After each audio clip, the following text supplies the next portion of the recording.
So I should be live right now. Hello, everyone, and welcome to the 22nd episode of The Jaded Talk. Today, we're going to speak about the first half of Vision of the Future. The first half only specifically because in German, German is generally a longer language than English. Vision of the Future is quite lengthy. So much so even that in German, Vision of the Future consists of two books. And so we thought, if we need to find a separation for when to stop with the first part of Vision of the Future and start with the second part, it seems prudent to just split it up right there. So yeah, today is the first part of Vision of the Future.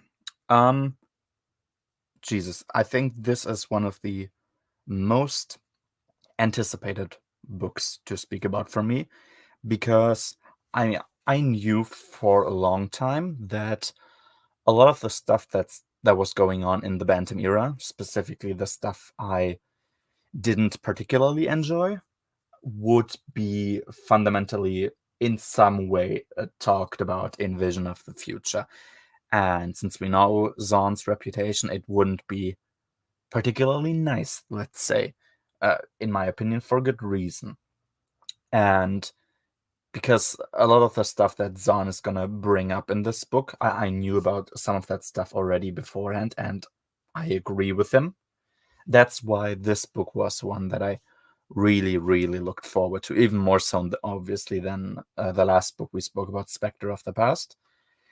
And yeah, that's really all there is to say for me for the beginning. I really enjoyed this book. I think this book was quite great.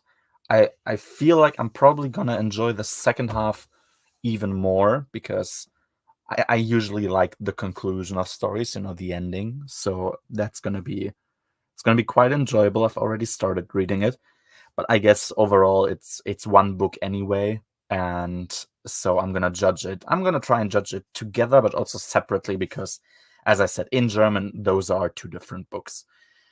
Um, yeah, there really is nothing more to say. We can take a quick look at the cover. It's pretty self-explanatory. We have in the background, we have something that looks like, I would say, Grand Admiral Thrawn. We have the red eyes and the blue skin. And we have Luke, Han, and Mara Jade very prominently on the cover as well. I think Luke looks pretty nice here, actually. I think he's drawn fantastically. Han's also quite good, though he looks a bit blurry, and here in the middle of his eyes there are like these white dots. I don't know if that's supposed to be like from light or something. It might be, but I think he's a bit weaker than the look Luke has here. And I actually think Mara Jade, I don't even think this is the best Mara Jade look, but I think it's one of the better ones, I would say. She looks pretty nice here with her outfit. Um, Funnily enough, it's not the cat suit that we sort of associate with a Mara Jade outfit nowadays.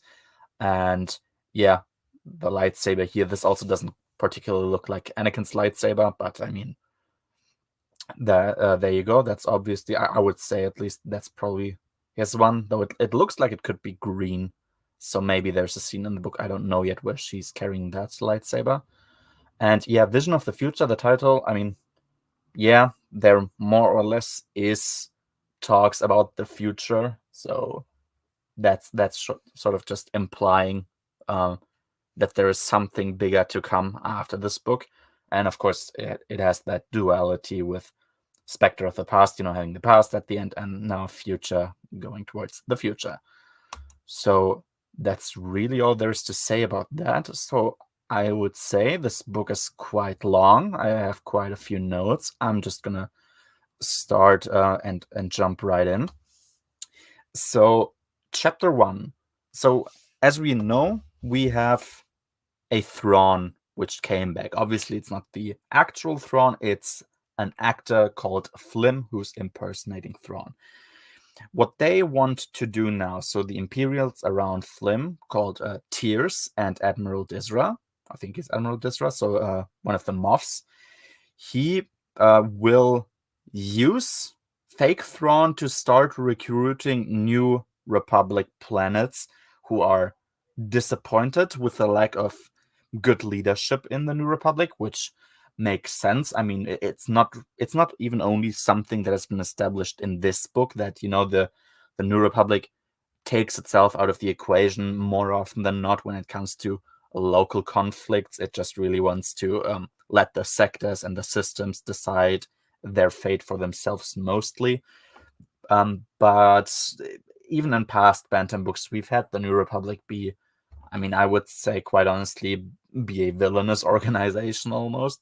Not almost, stretch that actually.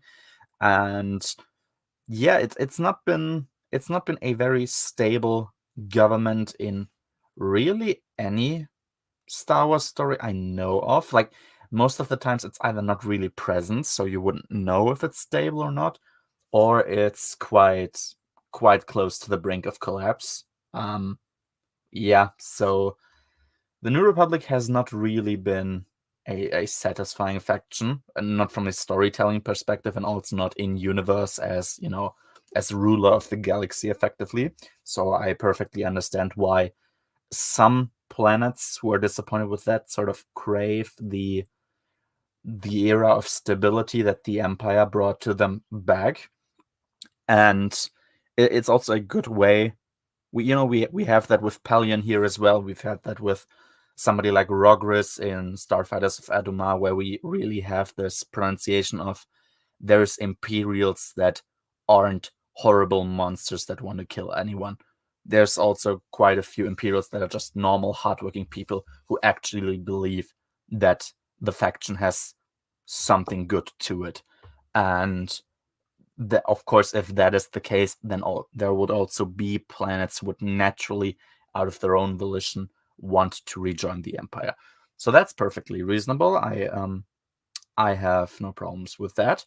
But we get even more. There's this setup for conflict. We're just, it's building up, and there hasn't been any explosion of the conflict yet, but it's very clear that the situation is tense.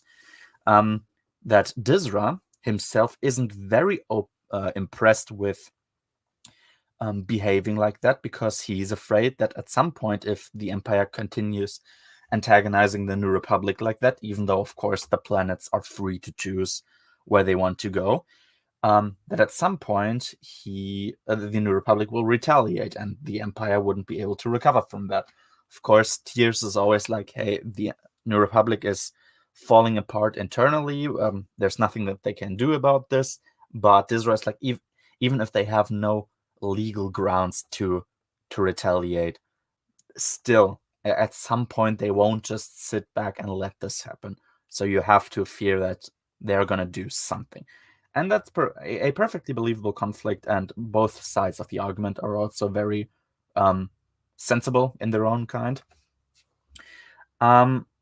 We get just a bit of backstory about Thrawn. This is going to be the book that's really going to give us a bit of backstory about Thrawn generally.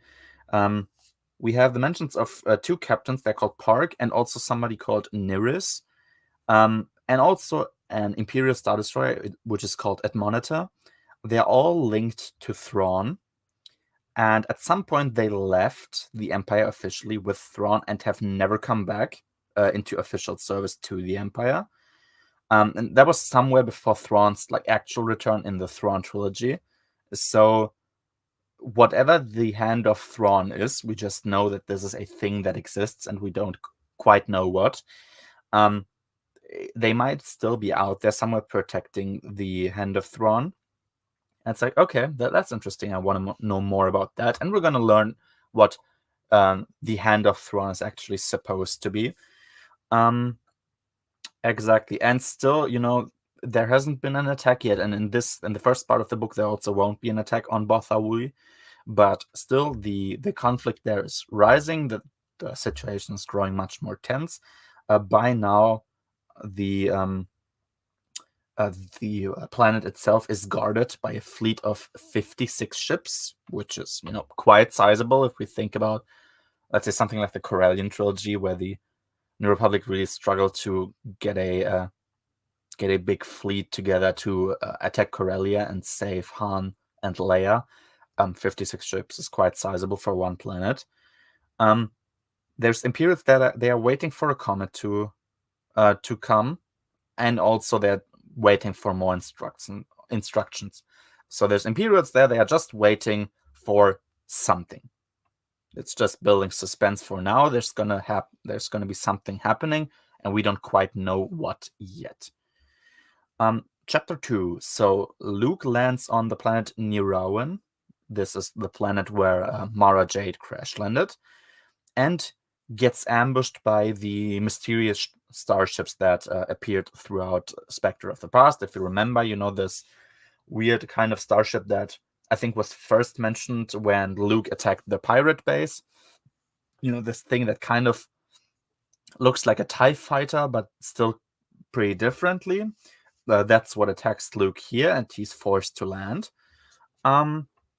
And also Luke doesn't want to destroy them because he wants to understand what they are, also to understand how he could combat them if the situation is necessary, which was nice. He does a pretty cool, maneuver. He has to navigate through like a maze basically on the ground. He even uses the Force for that, and he lands safely. He meets little creatures there. So there's a species. Both of them are called. So it's like two rivaling, you could say, clans of a species. They one are called the Comk, and the other are the Comja, and it's these little creatures that sort of also telepathically communicate with others, especially with Luke. Like he can utilize the Force to understand them, like in his own head. And one of them, who he meets, is called Child of Winds, who says he will help get him to Mara. He lands with his own X-wing, so he had the Jade Fire, which he used first. Then he went to the ground in his X-wing. The X-wing now disappears, so we just know it's gone. And yeah, that was really all there was to the second chapter, and not a lot was happening otherwise. I think Luke and Child of Winds, which is of course quite a weird name, to be honest, they just navigate through the planet a bit. So that's all there was to say about that. Chapter 3. So we had the defense fleet of the New Republic on Bathawi. It was under the command of Garm Iblis. But Garm Iblis now is forced to retreat his forces because he is charged with, he's been tasked to charge an attack on Jäger Minor. So Jäger Minor is the planet where the Ubictorate is, the Ubictorate being basically an all-encompassing Imperial archive, which is one of the very few places in the galaxy that has an unedited, as we would think, version of the Karma's documents. He's not allowed to protect the Bothans anymore, even though there's basically a bunch of warships that's just ready to strike. Bunch of enemy warships, or like from New Republic planets, but all of them being hostile basically towards the Bothans. I have to say I'm not quite impressed by that part still. It's that the New Republic is kind of unable to act in this way. I guess it's not unbelievable necessarily. It's just kind of it's frustrating in a way, and I get that frustration is kind of the thing that you're supposed to feel when you read this, because you as a reader, you're like screaming at everyone to get their shit together and to try and make this work, because obviously there's more important enemies lurking than them each other, them trying to kill each other. That's not really something that's supposed to be a priority. So yeah, I guess I'm just not the biggest fan, I would say. I wouldn't necessarily say that this is bad. I could even accept saying that this is good in a way, because it perfectly fulfills the slot that it's supposed to fulfill, and it's not like it's nonsensical entirely, because this does appear like something that could happen, that factions are having these interfightings in their own ranks, where like while actual problems that are much more pressing are still just continuing to grow. So I can actually accept that. Um, but Bel Iblis is smart enough to do something quite interesting, which is to let Rogue Squadron stay behind. Um, because specifically when he was ordered to attack Yagamaina, he was called to send his own strike force there. So the order was take back your strike force and attack Yagamaina. Now Rogue Squadron is under his command. They are they are forced to, or they're supposed to listen to him, but they are not part of his strike force, which is quite interesting. So he's like, I'm gonna you could probably it's not sure. We don't know. You could say either the one from the New Republic who was giving him this order knew this and tried to hope that Garnbel Iblis also would understand what that implication was, and that he's supposed to send Rogue Squadron there in secret, or Garnbel Iblis himself just bent the order a bit and was like, hey, you just ordered my strike force away. Rogue Squadron is not part of my strike force, so they are allowed to stay. That was quite cool, actually, and I liked that. Either way, either the New Republic dude was like, okay, understand, or Garnbel Iblis himself got a bit more proactive here. That's a pretty cool characterization for Garm. It quite fits him well, I think, as sort of this his own kind of general. He's also thinking a bit more out of the box at times, and that was a pretty nice moment. So Wedge and also Corran. So Wedge and Corran, they go to Drefstarn. So Drefstarn is, I think, the capital of Bothabui. So that basically they're supposed to have an eye on the whole situation, specifically the shield generator of the planet, which is in the capital, and they're supposed to basically, if somebody wants to sabotage the shield generator, they're supposed to stop it. Which, sure, that makes sense. And the fact that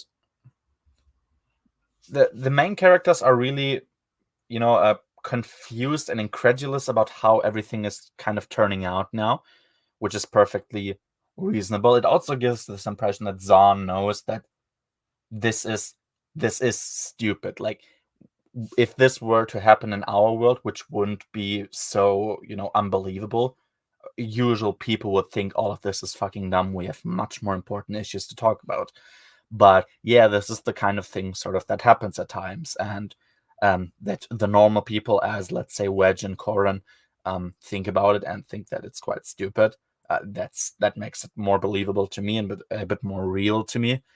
And yeah, the New Republic, as I said, like the New Republic has kind of been in free fall for quite a while now. I mean, morals, as much as it is a meme to say, oh, the Empire did nothing wrong, like the New Republic has really had a very, very rough time with being a moral faction. We've spoken about them extensively throughout the other Bantam era books that we thematized here on the channel. So it's kind of, you could say, the natural conclusion in a way of the New Republic, which is sad, but it is what it is now, and it needs to be addressed in a way. We can't just eyewash it away.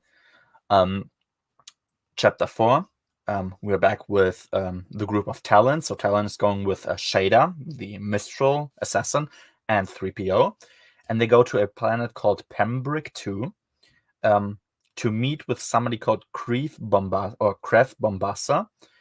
Talon Card goes there because he knows that with his passage, like with his blessing, basically, they would have a much easier time navigating the area to eventually reach the person that Talon is supposed to reach, which is Jory Cardas.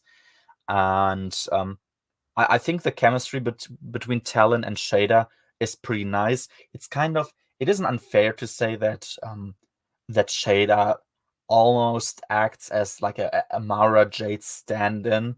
They have similar personality types. That isn't out of the question, I would say, to point out. But I do think she's nice enough as a character, and she's gonna take her position pretty seriously, actually. And I think she has a very nice way of talking to Talon, especially because the situation of Talon, especially towards the end of the book, is gonna be pretty interesting, and that Shada is there to speak to him is a nice touch to me. Yeah, they land on Pembroke too, and they have a nice fight scene with like some local, I just called them idiots, like some local rowdies. They try to run over Shada with like the speeder basically, and she manages to beat them one by one, to kick them off their bikes, until like Talon at the last moment. So the last one, Talon takes care of himself. He was taken in by a guard, or not really taken in, he wasn't arrested, but they just stood there and made sure to not let Talon do anything. But they were so mesmerized by the fight that he managed to very quickly steal something that's called a restraining pistol. So a pistol that's just restraining you, obviously, and shoots down the last guy with that. So I was like, okay, that was a neat little battle here to show us also Shada in action a bit. Yeah, they meet up with Bombassa, who gives him an ID that identifies Talon Card, the wild card, as under Bombassa's protection. And he does that as an exchange for a past job that Talon did, or not directly Talon, but that Lando and Mara did for him, because Bombassa was supposed to be murdered 6 years ago, it says. And Lando and Mara foiled that plan, so he basically he didn't receive any payment back in the day, but that was just the favor that he called in now. And apparently, I looked up the guy who was supposed, like Bombassa, like where he's from, because I wondered, is this like a short story that I'm missing here? I saw that Bombassa, I think his first appearance was in some West End Games product, so I have no info about West End Game stuff. I have no clue what's happening in those, and like what books or what material in general this entails. So make of that what you will. I guess he's a West End Games character. Maybe that murder plan was part of that story. So there you have a connection, a little one there. Oh yeah, and also that was, I guess, an interesting fun fact, because as I looked up Bombassa on like Wikipedia, he also had a canon page. So I looked it up. It apparently was also some random Corellian who was standing in line with Han and Kira doing the solo Star Wars movie. I guess the dude exists in Disney canon as well now, so make of that what you will. Having this little obscure West End Games character who has like a minor appearance in Vision of the Future, to take him into the canon. I don't know what's that, because as far as I know, I'm not sure if he's one of the characters who gets named there, like if somebody tells his name, or if he's just that's him. But yeah, it's a bit bizarre, definitely. Exactly. Yeah. So Talon, Krev Bombassa asked like, "Hey, you help me. I would like to know your name," and Talon tells him his real name. And what he thinks is that, because of course Shada asked like, hey, "Why the hell did you tell him your real name? That wasn't that stupid." Talon is like, "No, at some point, Curtis will definitely find out about this meeting, and their chance of being like shot on the spot if they eventually meet him is lower if he knows that Talon Card is approaching him and is trying to get to meet him, instead of surprising him when his guard is going to be up." That's perfectly sensible as well. I understand that logic. And yeah, and we just learn. So we don't quite learn what exactly it is yet. But Talon says that at some point, Talon stole something very important from Cardass, which meant to him more than anything else. To me, it sounded like it was a woman, perhaps, like he stole his love. Turns out that's not going to be it, but we'll find out more about that a bit later. But yeah, it was nice too, because this is also going to be a book in which we hear a bit more about Talon Card, because Talon Card, though he's had his little appearances, I mean, except the Thrawn trilogy, he's only really had minor appearances in all kinds of books. In the Rogue Squadron books, he was present for a bit, but it's still a relatively blank slate character. He has no history that we know of really at this point. So Vision of the Future is going to take care of this and give him a bit more backstory even. So we learn how he's managed, or more or less how he's managed to build up this gigantic enterprise that he now has.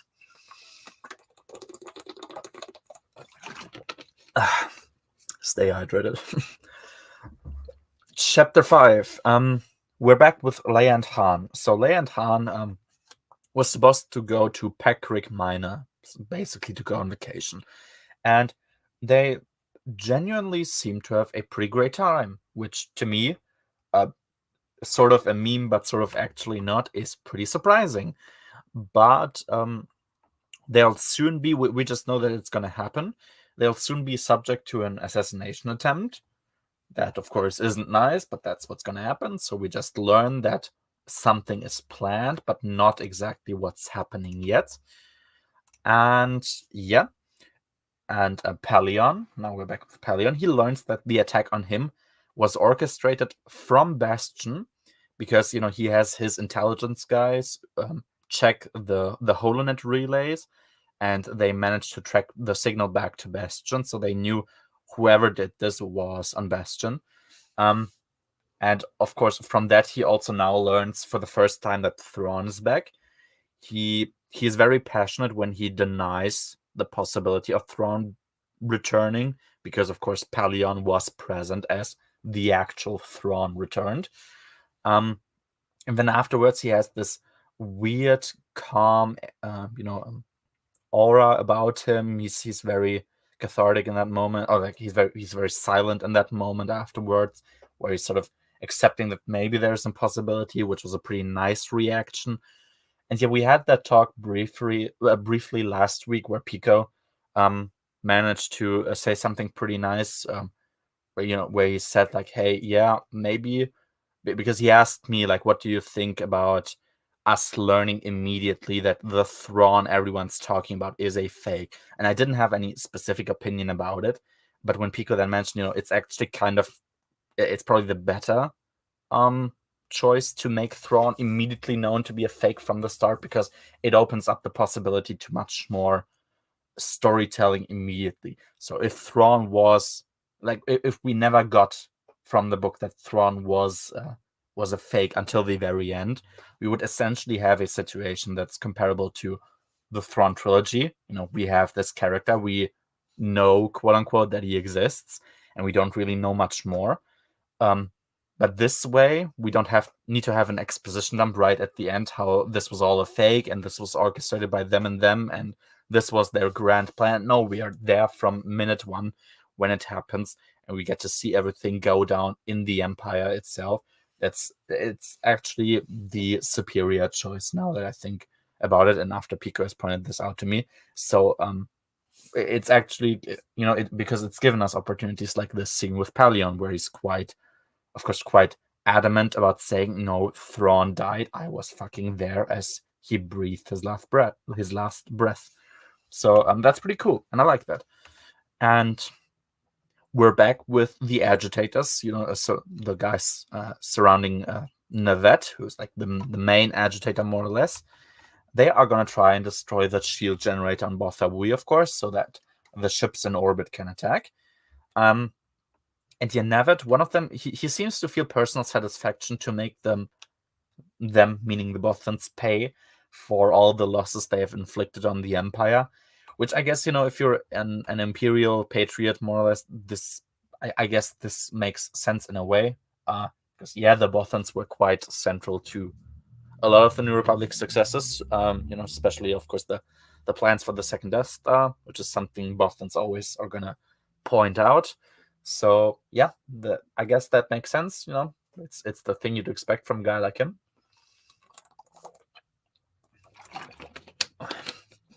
Chapter 6, Luke and Mara, we're back with them. They start to, feel each other through the Force as Luke starts to approach her. she even feels happy, and which was that was quite funny. It was like the first indicator of, oh, okay, we all know where this is going now. Like one of the first indicators, not the first one. We had some of them, of course, in Spectre of the Past already, but yeah, she chooses to make herself look more presentable. Since she wore the same clothing now for a while, and she hasn't washed her hair, which she now does, to not look like she's been under captivity for quite a while, which of course she has. So that was quite funny. It was it was an obvious tease to what's supposed to happen in this book duology, which is pretty nice. And they meet. They have an encounter. It's nice and quippy as you'd sort of expect from them. I mean, it's pretty obvious from this point if you followed the channel, or of course if you followed me on Discord, that yeah, the two of them have actually pretty great chemistry, and they naturally fit well together as characters. Their interactions are interesting, their conversations are interesting if written well, of course.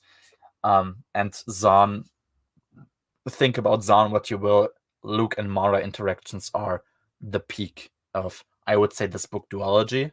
Like they are the carrying force of this entire book duology.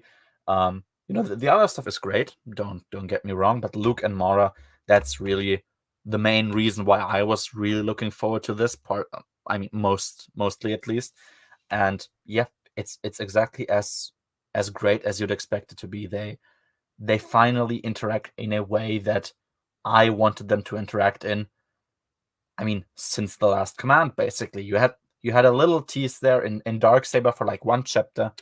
You obviously had I, Jedi, which was pretty good because, of course, Michael Stackpole and Zahn and Alston, they are all pretty close to collaborating with each other, but mostly, of course, also Zahn and Stackpole. And so Stackpole got the feel between Luke and Mara just right, but of course, that also wasn't a big factor of the book itself. But this is now finally a book where we can really focus on the two of them, and it's one of the big strong points of this, and it's very satisfying to read, and it's gonna become even more satisfying, which of course you're gonna experience partially in this stream and also partially in the next one. Exactly. So yeah, as I spoke about, there's this local population of Niroan, the Com K and the Com Ja, and they speak about suffering under something which they call the High Tower. So there's like basically a structure there. It's, as we learn now, it's vaguely related to the Empire in a way. We don't immediately learn why or what exactly it is. We just know that this is a thing. So that's just set up for now. So Luke and Mara, it's funny because as you might remember, like a few minutes ago, I mentioned that Luke can interact with the local population by speaking with them or like understanding them in his mind through the Force. Mara, being not quite as apt in the Force as Luke is, and needs his help basically to understand them as well. And if Luke wants to help her and not just repeat everything back to her that was said to him, he basically has to cuddle with her more or less, and they are like, they're leaning their heads onto each other, like side by side, so that he projects the thoughts that he gets sent to her. And I mean, that's also, of course, it's just playing with the fact that this is going to be the book that introduces the major push in Luke and Mara's relationship. So that's just kind of, it's just kind of nice to read, because yeah, Luke and Mara, they've had a weird time as characters in the Bantam era. We've talked about this a million times, and we're probably going to talk about this a million times more in the future. But yeah, the evolution of the relationship is very quick. There's no doubt about that. I don't think it's, I mean, to a degree, it's artificial. Like, of course, in real life, this probably wouldn't happen in that way. I mean, then again, Star Wars isn't real life, but still. But yeah, this is this is kind of the way I wanted them to interact. It's pretty nice. So that's cool. And exactly, and of course, yeah, they have a strong connection in the Force to each other, so that's pretty cool. And Luke and Mara vow to like go there, and basically they're gonna look what is in the structure, and if there's a threat there, they're probably gonna take care of it. So that's what they just say for now. And yeah, we're starting to pick up the pace. We're moving towards the end of an era here, which is pretty nice. Yeah, Mara wants to at some point Mara's like, hey, I can do this on my own. You probably have a lot more important stuff to do. She tries to convince him to go back. And he doesn't go. Of course, he chooses to stay with her. But he says it's for reasons that he doesn't want to share yet.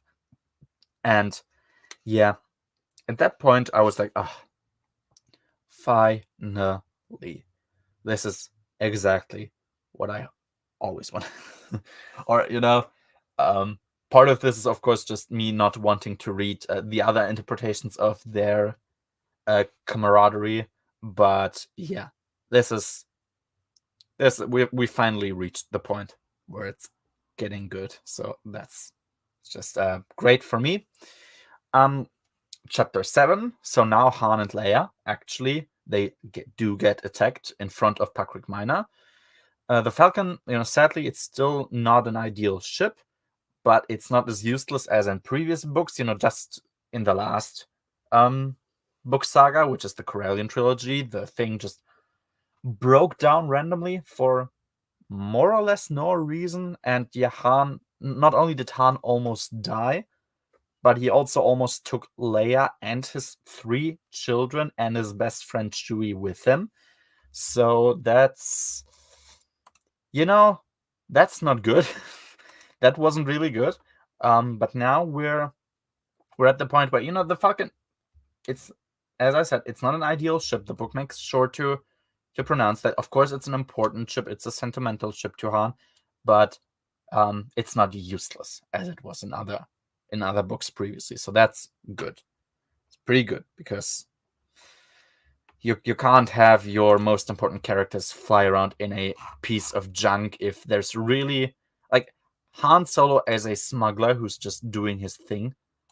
That's one thing, but Han Solo father, Han Solo husband, and not only husband to anyone, but to one of the most important people in the entire New Republic, the dominant faction of the galaxy. Yeah, he's not. I'm gonna say he's not allowed to fly something as shitty as the Falcon. Sorry, the Falcon has sort of been ruined to me, and I want it either improved so much that it's an actually fully functional ship and is like, top of the heap, or he's just supposed to get something better at this point. But we've also talked about this in the past already. And yeah, so Han still, Han, he's going to the turrets and he's guiding Leia basically to do an evasive maneuver, which is pretty nice. And even, I do like that her intuition in the Force, like a Force sense, basically manages to save them initially because, as they are about to get shot, Leia has this premonition where she immediately is like, Han, watch out, dodge. So that was pretty cool. Yeah, and as I said, the book acknowledges that Han loves the Falcon, but, quote, this was one of the great Zahn moments again, it would be the peak of foolishness to hold on to your property until it killed you in the end. Yes, that is true. And yes, it would be. Of course, it would be. Imagine the biggest hero, or one of the biggest heroes in galactic history, dies because his ship is shit for no particular reason. Yeah, that is absolute correct commentary on Han's situation and the Falcon situation. So that's good. And yeah, so they managed to get rid of their attackers, but then they get followed by TIE interceptors. So we're now wondering what's happening to them. They haven't opened fire. They were just following them. So we don't know what yet happens, but we're going to find out now in chapter 8. So the ties save Han and Leia before, they're barreling down towards the planet. They're spiraling out of control. And the ties managed to save them. They have I think it was like a safety net, basically, that they managed to use for the Falcon. They're like, maybe they believe that the kids are on there, and he also thinks back about how much the kids in past books have been threatened and abducted. I was like, yeah, that was a thing that kept happening. I remember that. Leia, pretty nice. So Leia in the space battle, she had like a minor cut wound, and she has healing abilities, but like they're enough to heal like very, very minor cuts. I was like, okay, that's nice. Force healing is always a very, very dangerous aspect of the Force, storytelling wise, because you're gonna run the risk of making it OP essentially if you don't do it correctly. And that Zahn, Luke's also gonna use something akin to Force healing basically, but it has very obvious drawbacks. It's not all encompassing. Like, you can't just pull somebody back from the dead again. It's very, very limited, and that's very good. I like that. We are introduced to the characters who flew the TIE Interceptors. They're called Sabman and Carib. And them, same as the others who are there, so there's a bunch more appearing to them, are clones of Soon TFL or Soon TFL. If you remember him, he is married to Wedge Antilles' sister. He's from the X-Wing comics mostly, and he's been mentioned of course in the Wraith Squadron trilogy. We just know that all of them are clones of Soon TFL. The nice thing was, so of course Thrawn cloned a bunch of people. One of them was Soon TFL, and he counted on, he hoped that Fel's love for the old Empire and also his skill as a fighter pilot is going to be useful at some point when he tries to regain his power. But the nice thing that he didn't account for is that actually for Soon TFL, the bigger allegiance he has is to his family. And since, while the Soon TFL clones were waiting until they were activated again, got their own families and built up their own lives, that's what they prioritize now. So they actually have no desire to fight on behalf of the Empire again. That was pretty cool. And also they still fear persecution. We get this this recalling of basically galactic history in which clones were either persecuted or like just discriminated against for the purposes of being a clone, like specifically because they are clones. And also it's still sort of happening now. They are, they kind of give off this inhuman vibe to like others, or at least those who do discriminate against them. So they're just, it's clones, so you wouldn't necessarily expect that they're gonna get a sort of interesting character per se, more so that they're gonna be like tools for storytelling. But yeah, you just learn a bit about them, but they're pretty nice, so that's cool. Han. Yeah, Han is like, we need to we still need to get the Karmas document. And he wonders like, okay, what are we gonna do with these clones? What Han does is he decides to fly with Carib. So they're like, we don't want to get involved. And Han's like, let's broker a deal here, because of course Han is like, you are sleeper agents of the Empire. You are our enemies. We need to take care of you in some capacity. And of course the clones want to stay. So he's like, okay, we'll broker a deal. We're gonna leave you alone, but you're gonna do us a favor. Carib is going to fly with Han, far away to he wants to reach Bastion.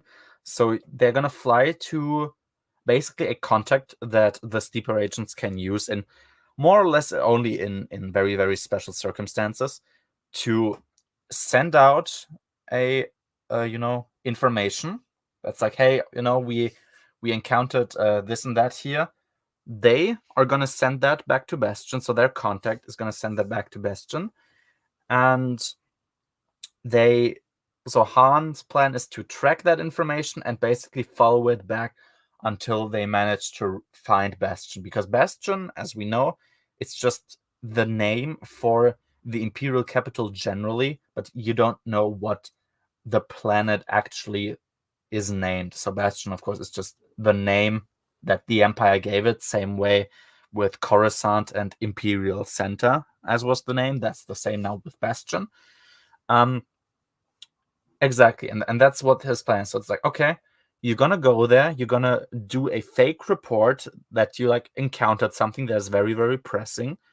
They are probably, so the informant that's there, or like the staff that is there, partially because they're like in a dead end job and they want to impress the higher ups, and also because it's gonna be such an important thing that they need confirmation from the higher ups, are gonna send that info back to Bastion, so the Moffs and Palion and whoever's there can evaluate it.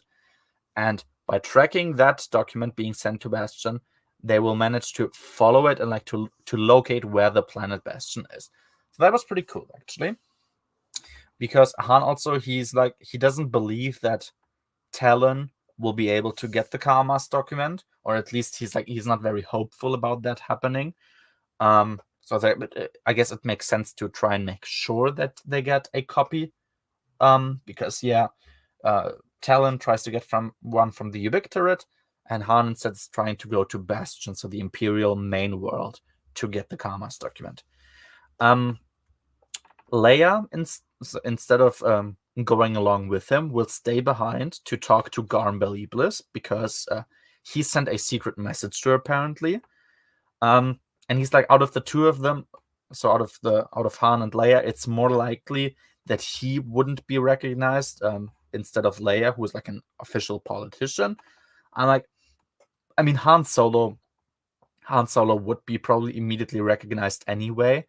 Then again, it's like a desperate attempt for him to try and convince her to stay. And in the end, Han is popular enough that he's gonna be that people are gonna recognize him. So that'll actually still go down in a negative way, but it makes sense for him to not want to take Leia along with him. So that's pretty nice. He just wants to protect her, and she relents, also partially because this message from Garm Beliblis arrives, and she's supposed to wait for him on Patrick Minor. Chapter 9. So Lando now is convinced to go with Han, and partially out of guilt, basically, because he made Card go to Jory Cardas, his old enemy. He's like, okay, like basically, if this wouldn't work, he sort of feels under obligation to make sure the mission gets fulfilled anyway, and they get maybe another document. Exactly. So, oh yeah, and Han gives Lando like instructions where he's supposed to go, and because of course they could be listened to at any time, Han gives that in a code. Like he gives out his location in a code, and what he tells Lando is to go 2 systems towards the core from the place you had no choice on. That's the information. 2 systems towards the core from the place you had no choice on. Of course, Lando immediately figures out that Bespin is the place that he means, because we remember from the movie, like, they were here before you, I had no choice, that thing. It was a pretty nice and not forced way, I would say, to reintegrate the movies into the books. So that was pretty nice. He'll be accompanied by two other guys. One of them is Lobot, which is pretty nice. He's back, and one of them is Mogit, or yeah, I think Mogit is probably the correct pronunciation here. He is a Verpine who hangs out with Lobot and is gonna help him. So that's pretty cool. Lobot is back again. He really only was a prominent figure in Black Fleet Crisis after Empire Strikes Back, so that's nice. We're back with Caroli. So Caroli was the other Mistral who now basically is tasked with hunting down Shada. She followed Lando because, Caroli kind of predicted that Shada would go to the New Republic, and she saw her coming from the apartment complex that Leia was in. I'm like, I wouldn't know how she would know that Han and Leia own an apartment there. I guess it's just kind of a thing that we have to accept. I don't always I usually don't like having to accept info without really knowing why it exists in the first place, but that's just how it is. She knows that the apartment complex that Shada and like Lando is coming out of has an apartment there which belongs to Han and Leia. And she will follow him now because she believes that he will eventually lead her to Shada. Of course, Lando won't do that, but it's like, okay, that's the current plan, and I guess it's not the most, the craziest thing to believe, because Shada, of course, was present in the same apartment as Lando. Yeah, now we're back with Flim, so the fake Thrawn. He gets attacked by the Diamala, so the race from the senator that got abducted by Thrawn together with Lando, or abducted by Flim. But what Flim has is he has Thrawn's old battle reports where he documented a few fights against the Diamala, like back in the days of the rebellion, more or less. They use a very specific maneuver that convinces the Diamala that this is actually Thrawn, and then they immediately retreat. I'm like, okay, that's sensible enough. He has this very unorthodox way of attacking that immediately to them means, oh, okay, this is actually him because he's used that in the past. I was like, yeah, they also probably should reasonably expect that their enemies would learn from Thrawn, and that them using this tactic doesn't necessarily mean that Thrawn is the one who's on board now. But yeah, exactly. But the fact that I'm like, okay, probably no other enemy ever used that tactic though, so Thrawn probably still at this point is the only one who ever fought against the Diamala in this specific way. I guess they should still be suspicious, but it makes sense if Thrawn, quote unquote, was the only one who ever used this kind of tactic against them. It would make sense for them to believe that. Wait, sorry, just a second.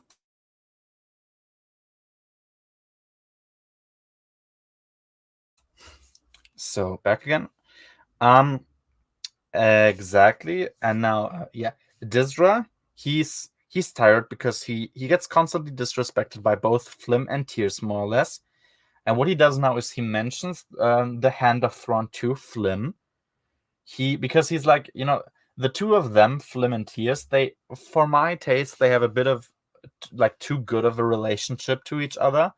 They're cooperating too much, whereas I sort of feel left out, and like I'm always the one who is part of the conflict. So that way he wanted to create conflict between Flim and Tears, because Flim wasn't told what the Hand of Thrawn is, which is also pretty nice. We're also gonna see that kind of be paid off already, or like being like there's more of an announcement that Flim is aware that maybe his time in the in this triumvirate is dated, like is limited, and he wants to make sure that they know they need him. So that's pretty cool. Chapter 10. Luke has this little lesson that he's telling Child of Winds, because he calls him like a great warrior. And Luke does the same thing as Yoda said back in the day, like wars don't make you great. And I was like, okay, it makes sense, first of all, as a lesson, and also it's one of those OT references. It's always kind of hard to determine which kind of reference is ham-fisted and which one isn't. And I think it's also kind of linked to what's the general quality of your book. Like, because if the book is shit, or like if the story generally is shit, but it has a lot of references, it feels like you're trying to piggyback on the the popularity of beta stories to try and get people to recognize, yes, this is a Star Wars story.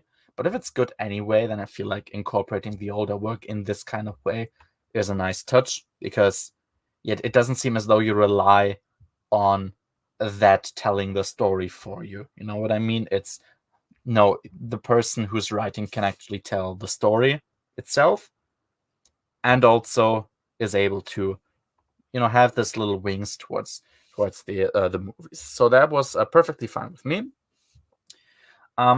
Yeah, Luke thinks about how, doing all things all on his own, which is usually kind of what he does, isn't maybe really a good thing to do anymore. And Mara mentions that to him, and he's like basically agreeing. And I mean, still, like, Luke's problems in the Bantam era are like all the time basically they're his own fault. Like, every problem that Luke encounters, he created himself.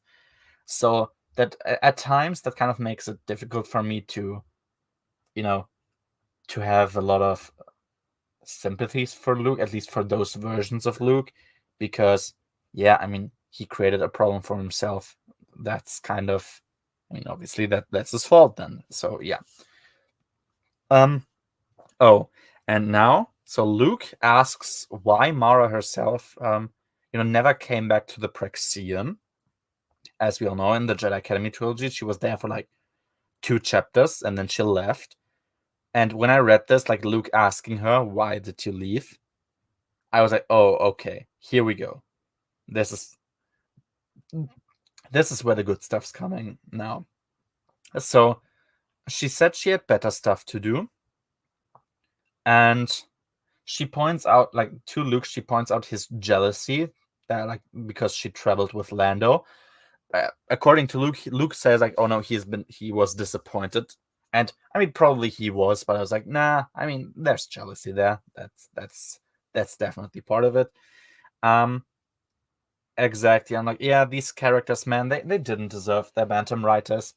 Um, just seeing what that turned into, like, very quickly, even after the last command, is it's so atrocious to read, and it's baffling, because like, this book is very fresh on everyone's mind. How can you fuck up these very, like, they're not the most complicated characters. It's not, it's not crazily difficult, I feel like, to write them at least competently.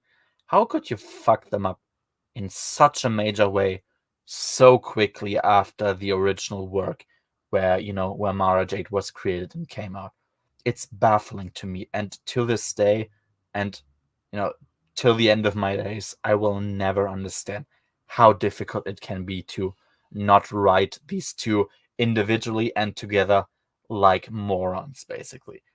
Because yeah, that they need to have this kind of conflict. I mean, in retrospect now, it's sort of satisfying to me, because now they get to shit on all the decisions and do what was like what should have happened from the beginning.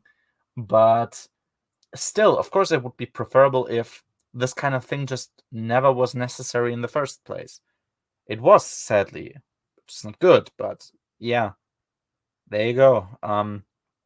That's the thing that we have to deal with now. Mara Jade also points out that she felt ignored, and he pointed out how he thought, people like Kip, who are a bit younger, have less experience, needed more attention from him. It's like, I mean, that wasn't the reason, of course. The reason was Mara Jade was fridged as a character, and she was written shittily. But it's like, in retrospect, retconning the thing as, yeah, I thought others needed more care because, they are younger, they're less experienced. That works okay enough that I'm like, fine. If that's what we're gonna pretend the official events are, sure, why not do it? But yeah, she counters, and she's basically like, well, yeah, look where that led you. Your academy, the New Republic, and almost everything else in his way was almost annihilated. I'm like, yeah, That happened, and Kipterin is still the character. He exists. Thankfully, he's not a part of this book at all, which is good because I frankly don't care about Kipterin. I don't want to read about him, so that's good. He points out to her that Exar Kun had his influence on him, which is true depending on which book you're reading. Exar Kun's influence of Kipterin, as we tend to point out now, is always reliant on what the story needs to be the official version. She points back at him and is like, well, whose idea was it to go to Yavin 4 and also stay afterwards? Like, yeah, that's a valid criticism. Going to Yavin 4 and like staying there initially as they landed and immediately felt a massive dark presence. That was the first mistake. The second mistake was, after all that stuff happened, still choosing to stay there. No, abandon that shithole of a planet, and if you're at it, burn it out to cinders, because Jesus Christ, I hate Yavin 4 so much. At this point, that planet was wholly ruined for me. That's yeah. Exactly. So we have that. But yeah, so now what we have is there's a bunch of predators basically there. Who they shoot out their tongue, like a frog would almost. And Luke, Mara Jade kind of suggests, hey, we can cut off their tongues. But no, Luke has the same way. He'd rather distract them and give them something to eat that they can chew on while they go past them. So that's quite nice. That was cool. Oh yeah, and then they set up their camp and they want to go to rest. And as they lie down, Mara says something which I'm not quite sure how what I'm supposed to make of this sentence, but I guess everyone can sort of decide that for themselves. Which is, she says, quote, "All good boys and girls go to rest at night." And afterwards, Luke starts to feel embarrassed. And I was like, wait, is that is he embarrassed because does it sound like innuendo to him, or what is the thing? Because he specifically felt embarrassed in that encounter. So I was like, wait, what's going on there? And there's no explanation given. So you kind of just you're kind of left behind with that little interaction, and you have to make up your own mind about it. I guess the implication that Luke sees innuendo in this, and that's what he is embarrassed about, the double meaning of the sentence. I don't know if that's supposed to be. I guess I would consider that funny as an explanation. But yeah, maybe there's just something very basic that I didn't get from that conversation that gives this the context that it would need. But yeah, there you go. That's the scene. Mara, internally, Mara vows to explain the entire Lando situation to him. So of course, if you haven't read I, Jedi, it's kind of obvious now. Okay, this isn't as it was, as people wrote it to be back in the day, which is nice. I hate that situation. It was a waste of a waste of two characters. Lando gained nothing from it. Lando stayed this weird.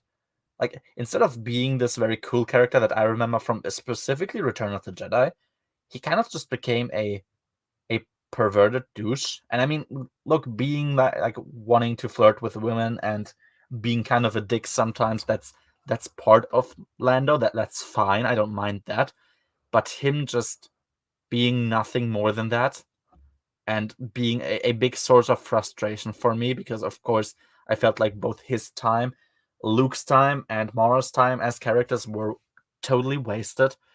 That didn't quite endear me to the character. And whenever there was something set up where you could see that there's more to this character, it was great. Let's say the Black Fleet Crisis, the whole Lando. The Lando part was the best part of the book. He's fantastic there. And there's Lando can be these things. He can flirt with women. He is married now, of course, but he used to be able to do that. Now you can just project that onto Tendra instead. But there needs to be more to him than that, something else. And there was nothing to Bantam Lando. most of the time. Mara Jade just, I mean, she wasn't there most of the time. Most of the times that she was there, basically always, other than the Thrawn trilogy, Jedi, and kind of Darksaber, she was entirely mischaracterized. I'm sorry, I don't accept those portrayals of her. Like, let's say in the Jedi Academy trilogy, or like Children of the Jedi, where she gets mad because Palpatine used to have other Emperor's hands, as though she's supposed to care about that at this point still. I don't accept that those are valid portrayals of Mara Jade. And, call me I Amazon chill. Yeah, I admit that's totally fine by me. I have no problem admitting that. And also Stackpole's chill. Their portrayals are vastly superior. And I'm sorry, they are correct. Because think about it whatever you want. Timothy Zahn is the creator of that character. Of course, that doesn't mean that everyone but Timothy Zahn are barred from ever writing Mara Jade. No, of course they are not. I mean, Luke Skywalker, none of these authors created Luke Skywalker, but all of them are writing about him. That's totally fine, but you need to respect the character that was set up, and you need to respect the trajectory they were sent on, for their character arc, for their like continuous character arc over the timeline. And this did not happen with Mara Jade. Because I think I've heard this occasion, like, oh yeah, people were afraid to write Mara Jade because they feared like Timothy Zahn would do something. That's why they didn't want to do it. But well, people did write Mara Jade, and it sucked. So yeah, if this guy at some point is like, wait, what the fuck are you doing to my character? Actually, what is this? This is nothing like the character I wrote. Then yeah, at some point he's gonna get pissed off. I would assume so. I mean, who knows? Maybe he never was pissed off, and I'm just not trying to put words in his mouth, but that's what I would feel like, definitely. So yeah, that's what I wanted from Mara, and also from other characters. Still, like, this doesn't only concern her. It's much bigger than that. It's much more than that.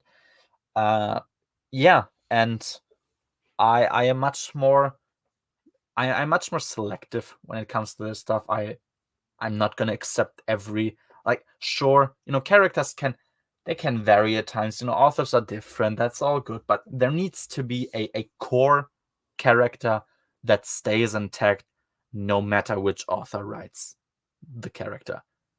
You can vary various little details, and to an extent that's gonna be fine, but the core character must stay intact. And the excuse, oh, it's a different author, he's gonna put his own touch to it, is not acceptable. At least not to me. That's why you write in a shared universe. It limits you. You are not allowed to do everything with a character. No, you are limited. If the character exists already and you continue on writing for that character, then you are under obligation to write them correctly. And if they were sent on a specific character arc, let's say in The Last Command, you are under obligation to continue this character arc further. And I'm sorry, I don't view it as valid. Also, to when we see all of these things, like how other Bantam books get treated by Timothy Zahn, I don't view this as like, sure, is it nice that he does that? No, of course it isn't. Like, it's not supposed to be. But yeah, but like, if it concerns the character of Mara Jade, if there's one guy who's allowed to complain about all the stuff that was made incorrectly, then it's him. Like, writing her as a shit character is, like, sorry, it's not acceptable. It's an inferior version, and I have no problem being this arrogant about it. Yeah. So there you go. That's kind of why I like that we get this entire resolution of, okay, every character that was tinkered with, every storyline that was messed up, every little thing is gonna get brought up. Or, of course, not everything. You can't cover everything, but most of the, like, core aspects of what is wrong with that era of Star Wars writing is gonna get brought up and either mocked or recontextualized so that it makes something akin to sense. So that's cool. I love that.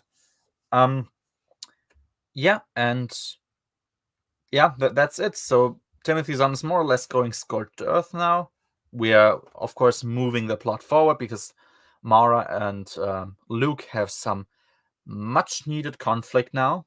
There's a lot of stuff that needs to get resolved finally, and that's good. Chapter 11. We're back with Corin and Wedge. They get robbed on Bothawi as they land, and immediately they get saved by somebody who seems to be like a colleague or like somebody working under Talon Card. She's called Miranda Savage, and it's an interesting introduction to her character because so Wedge and Corin get robbed, and then the robbers get robbed by her, and she gives them back their purses, like their where their IDs, especially their military IDs, are in.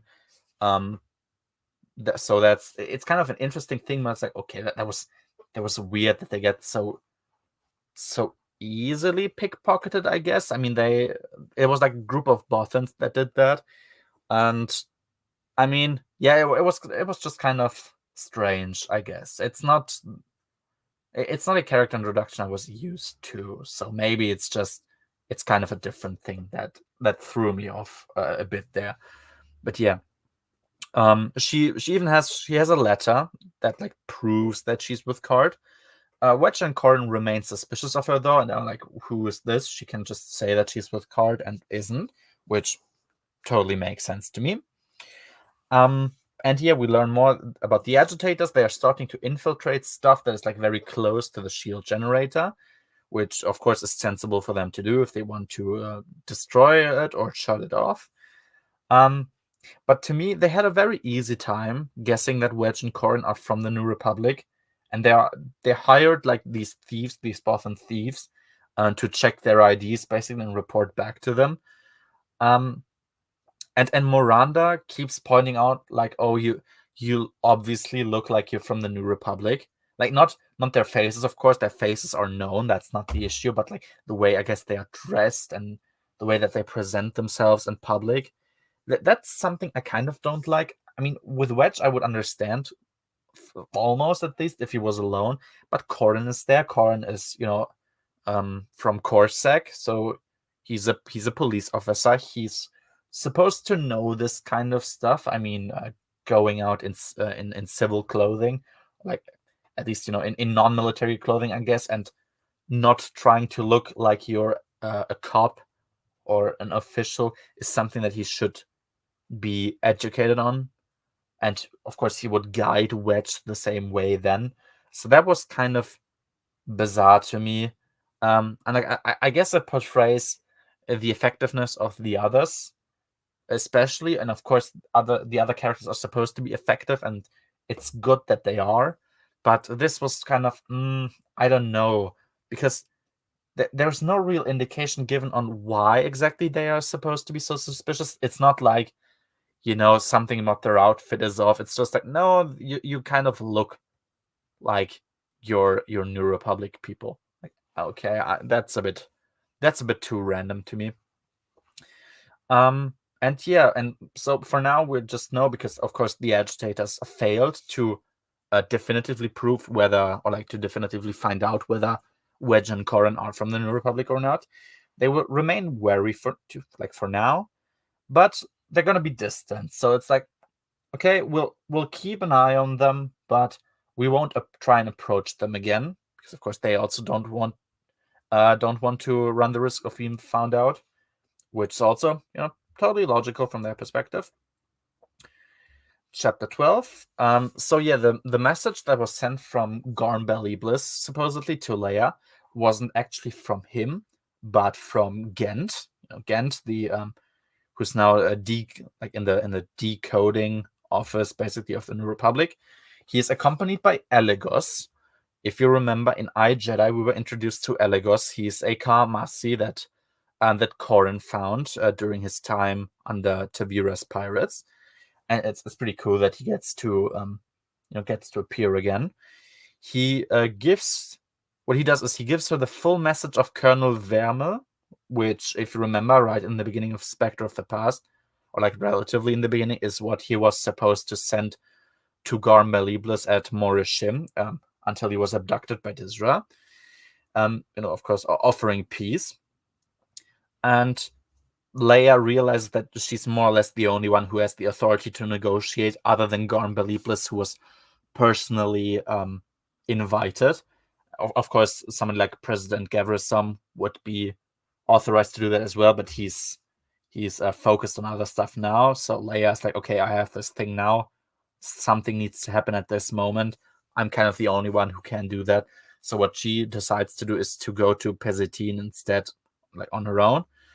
And it's like, yeah, she's still like, she focuses on her Jedi intuition and like on her Force intuition to determine, is that a good thing for me to do? Is that smart? Am I going to run into risks?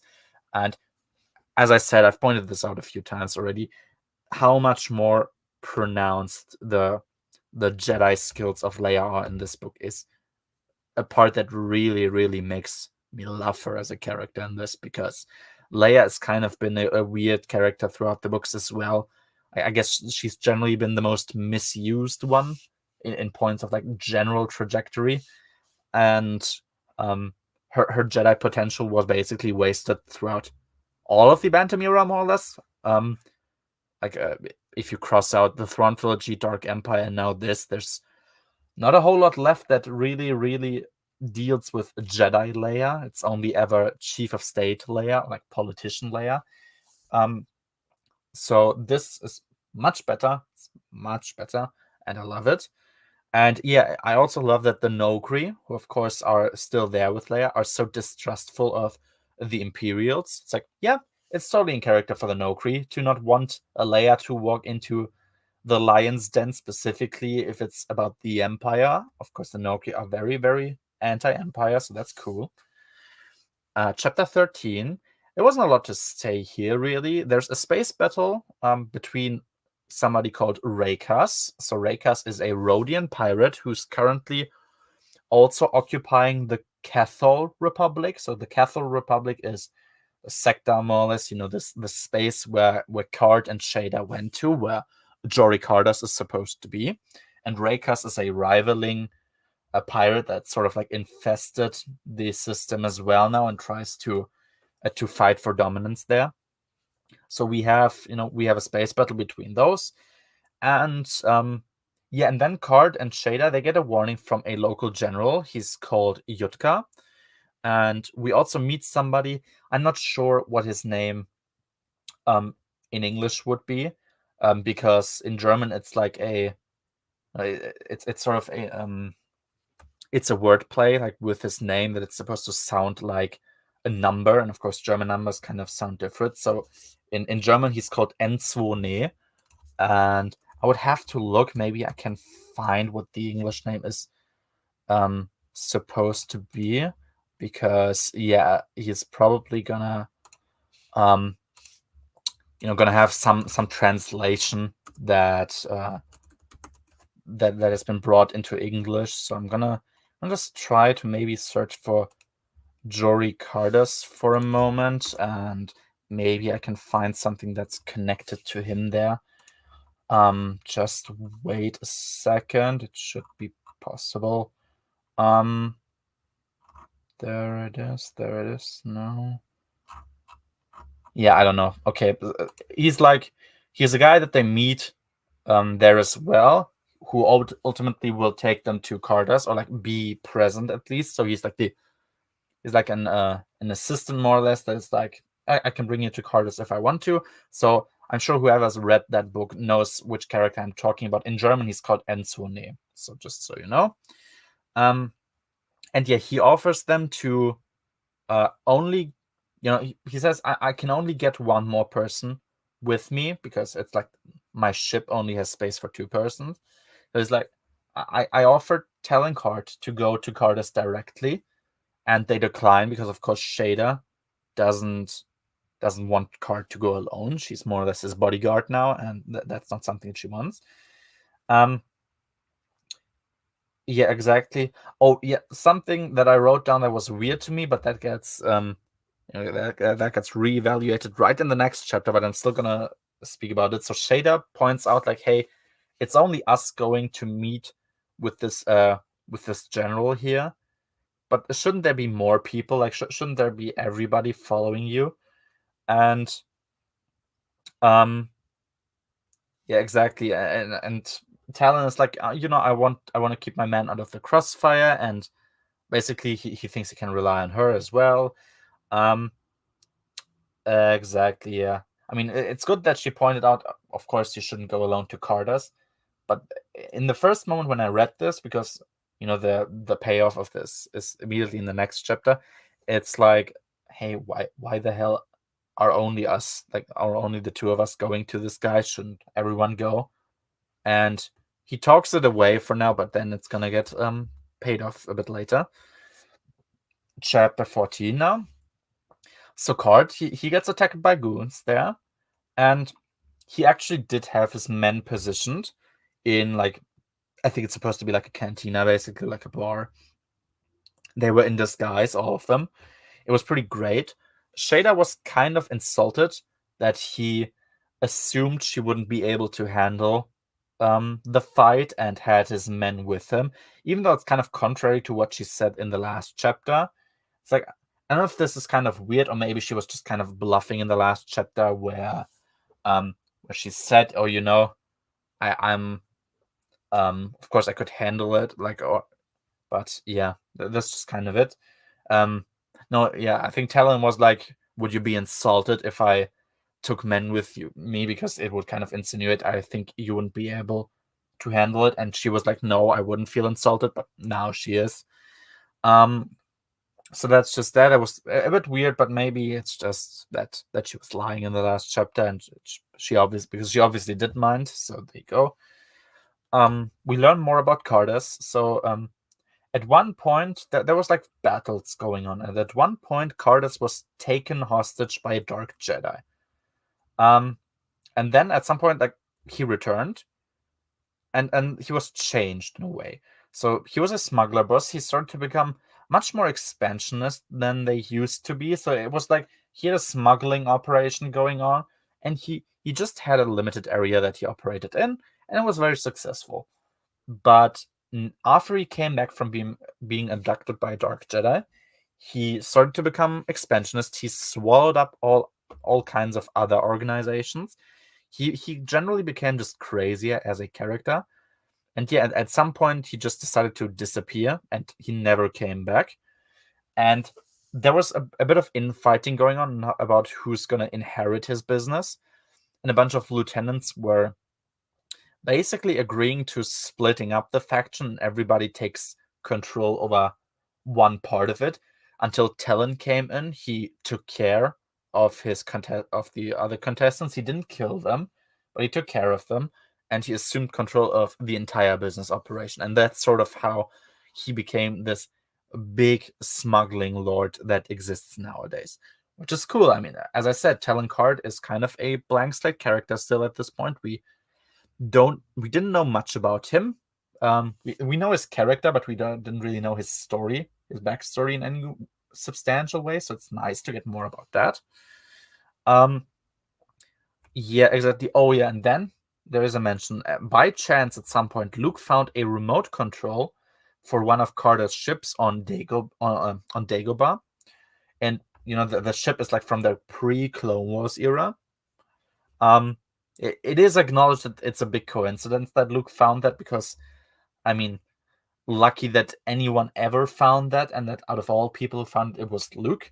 So yeah, and as he found that control, like that remote control, then Lando and Mara, they were tasked to, like, basically start to reconstruct the tracks that Cardas was following to try and find him. And eventually it led to a planet called Exochron. So Exochron is now, of course, their destination where Carlos is supposed to be. And going to that, like, finding that place, going to that place and meeting up with Carlos then was, of course, Talon's own task. and he eventually gave up on it because he basically said like it was the nerves. I was afraid. I didn't even know what would I say if I had to meet him. Like, how would I even talk to this guy? Which, that's perfectly understandable, of course, to think that. So that was like a big exposition dump about how Talon assumed power and what exactly now Cardass is to him, how he searched for him, how he found out sort of at least where he's supposed to be. And yeah, so of course this was, I mean, the way it's worded, of course, this is the big thing that Talon at some point took away from Cardass. It's his organization. So yeah, that was it.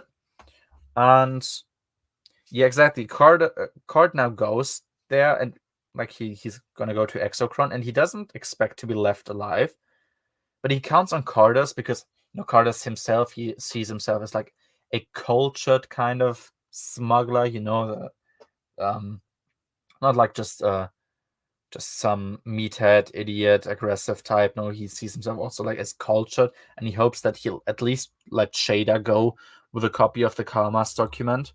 And because Carter's like, yeah, if we go there, I'm probably gonna die, but maybe he's gonna let you off the hook. Which is, it's cool that Talon is ready for that happening, because he, I guess he sort of almost feels obligated to do all of this. And no, it's just nice that he has this kind of selflessness. And then because of course, Card is supposed to be much more also like a gentlemanly, like a rogue type of guy.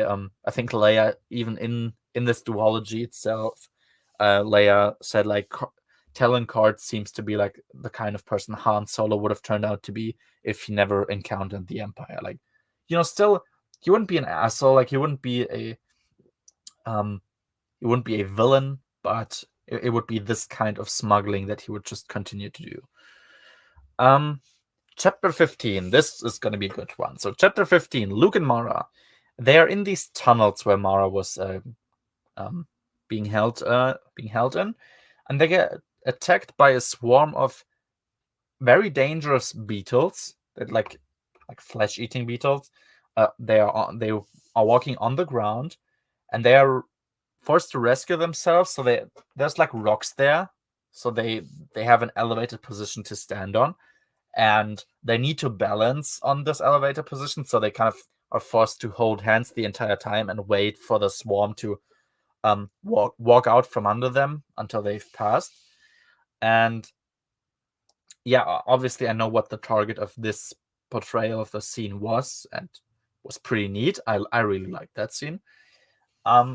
Because yeah, it slowly gets Luke and Mara to become a bit closer, and also to rely on each other, because whatever you think about them in general, they are pretty good on relying on each other if they're written well.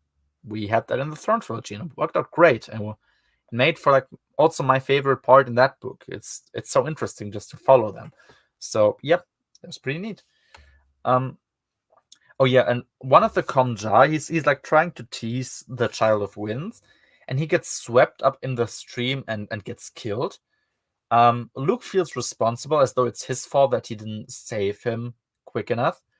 And Mara says he should rather focus on mistakes that he himself commits, instead of trying to take the blame of mistakes from others onto him. And Luke asks her, mistakes like which? And I immediately thought, oh boy, here we go. I know Pico was very excited for me to get to this chapter, and so I'm like, oh, that's gonna be funny now. So Mara puts up a list, basically. She has a big list of things that she believes Luke did incorrectly. First off, putting the Academy on Yavin 4 after the first sign of a really strong dark side presence, really strong dark side forces. Second of all, enabling basically a dimwit like Kip, not setting up proper defenses for his niece and nephews from several attempted and sometimes almost successful kidnapping plots. Declaring himself a Jedi Master on his own while not doing this whole thing for a very long time. And I was like, Jesus, that is a thing of beauty. each of those criticisms are very precise and very correct. And it feels great because I didn't know all the things that Zorn was gonna criticize in the Hand of Thron duology. I just know that a bunch of Bantam things would get under the chopping block, but I didn't know what exactly, other than the Lando and Mora stuff, which was really my main concern and what I wanted to get taken out of the equation. But all of these things are also criticisms that we individually came to when we read the respective works that are talked about here. Pico had those criticisms, I had, even Noah had them, and other people, like a bunch of other people. And why I say even Noah? Because let's say Noah wouldn't describe himself as the biggest Timothy Zahn fan, definitely not as a Timothy Zahn shill, but without the instruction of Timothy Zahn, he read the books and he was like, wait, all of this doesn't make sense. Why is this happening? And yes, because it's the same thing if we look at Corran in iJedi, and people, like, sometimes I hear the criticism of, Corran is written like he's supposed to be this big genius, and everybody goes to him because he's the smart guy that everyone that can figure out anything. No, it's actually just a matter of comparison. It's not that Corran Horn in iJedi is a genius. It's that everyone else is a fucking moron, and he's normal. He's a normal smart guy. He's sharp. He knows what he's doing, but he's not a genius. He's a normal dude. And the same things here for Timothy Zahn as well. I don't know Timothy Zahn, but you don't need to be a genius to look at all these things that he's listed here and be like, yeah, that's kind of not good. You kind of just need to be like, he's just a dude, more or less. But he's like, yeah, all of this is kind of weird. Why did this happen this way? And you see all of this, and you remember, or at least I'm sure Pico as well, we remember reading this and being like, the fuck's going on here?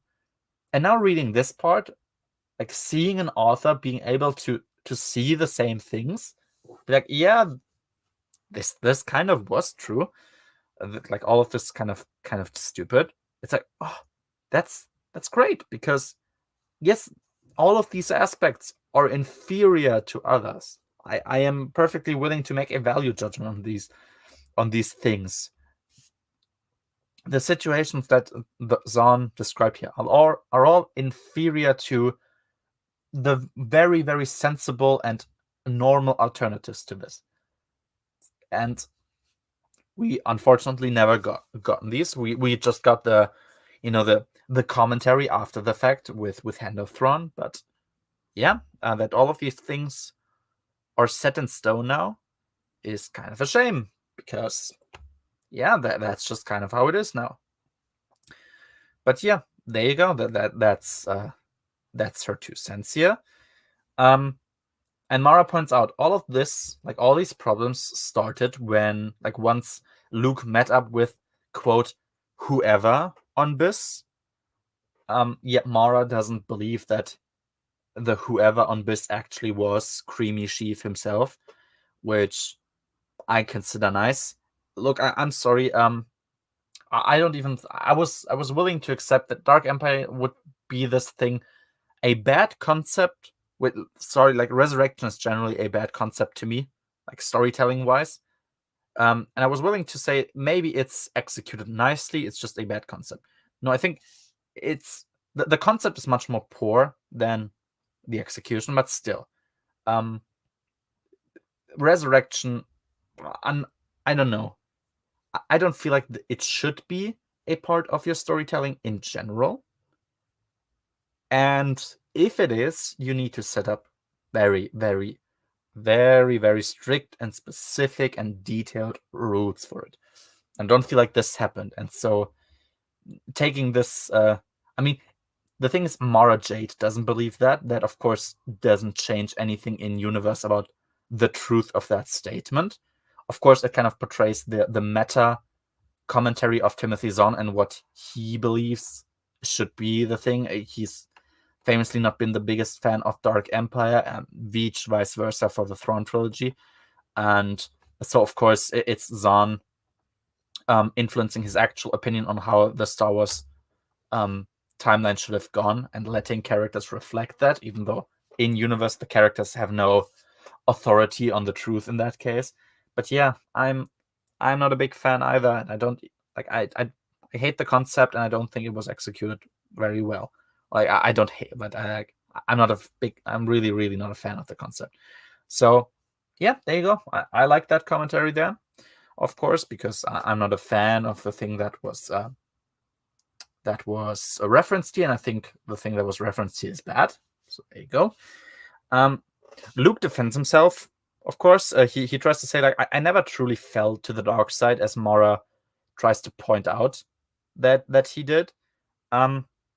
But he did in that moment remember Yoda speaking about the dark side and be like, once you go down that path, like it will forever dominate your destiny. It's like, yeah, I mean, yeah, it kind of did. Because, I mean, sure, like timeline-wise, everything kind of fell apart afterwards. So, yeah, that's really it. There isn't a lot to counter against that.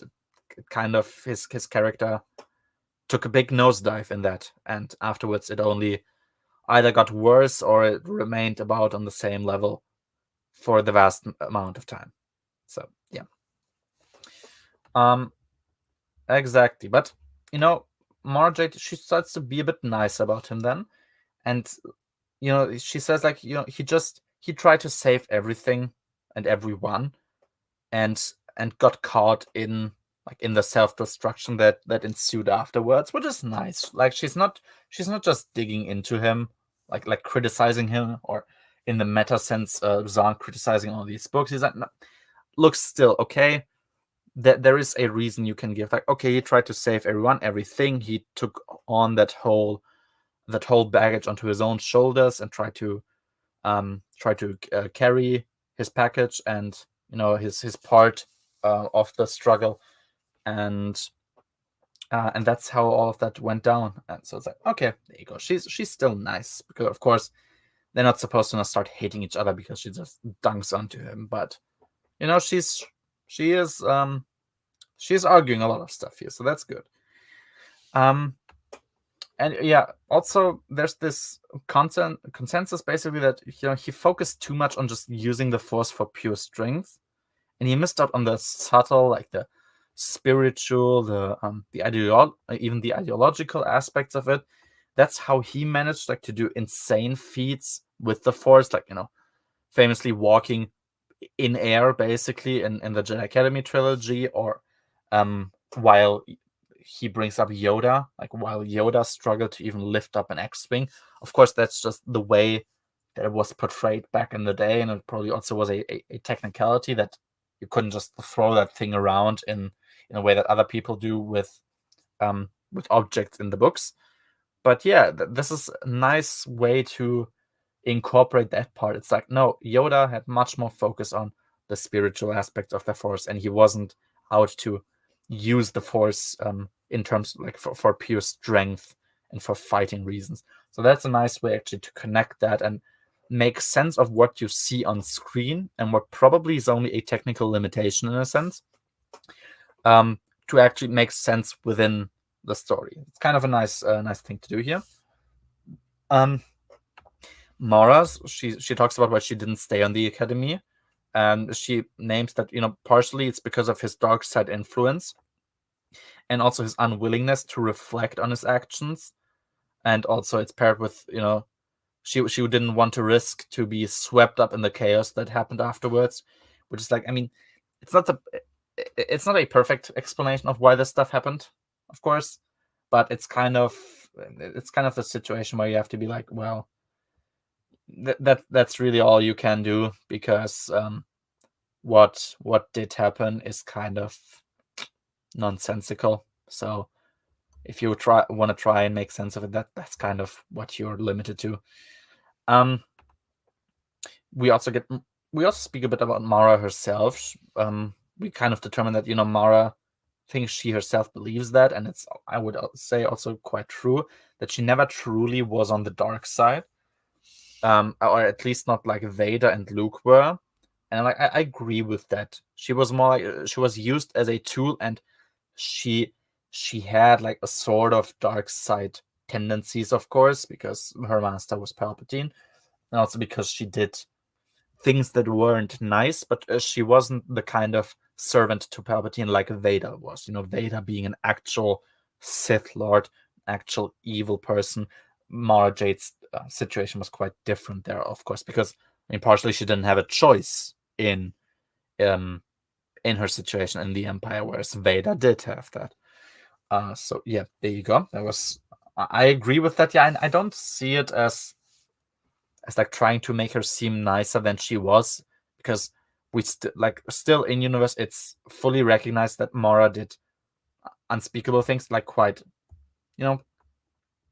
disgusting things. Like of course she murdered people. I mean, she was the servant of the Emperor. She murdered people. All right, that's out of the question. Nobody questions that. But yeah, she wasn't on the level of spirituality, like towards the dark side, as a Sith Lord was, and that makes perfect sense to me. Exactly. And Luke is like, yeah, now that I'm not using the Force so much anymore in that way, like in this aggressive fighting kind of way, it started to help him recover from his other time, which is nice, and he tries to like reflect on that now. And yeah, that was that chapter. I was like, this was excellent. Barring the Lando situation that was not mentioned yet, and it's gonna be mentioned a bit later, like at some other point. I mean, it's teased to be the subject of a future conversation, but it didn't happen yet. This was really a surgical deconstruction of most Bantam atrocities that we had the luxury to read. And yeah, it summarized a very weird and ultimately not so good era of Star Wars storytelling, which is the Bantam era. At least definitely if you focus on like the main galactic plot line following the big three and the surrounding cast. Yeah, I mean, I guess it could have been worse. I mean, that's always kind of true. That's never not true, I feel like. But yeah, a lot of stuff was handled very poorly and with just not the amount of care you would hope for. And of course, a lot of cooks cooking in the same spot. That kind of makes it difficult. But if you commit to that idea, you need to map this out, because it's fine to have multiple authors there, but if they write things that contradict each other, and not just little things. I mean, there's little contradictions all the time. That's kind of human, but like basic characterization of your important characters, that's unacceptable. And it's not like, I mean, I'm not an author, of course not.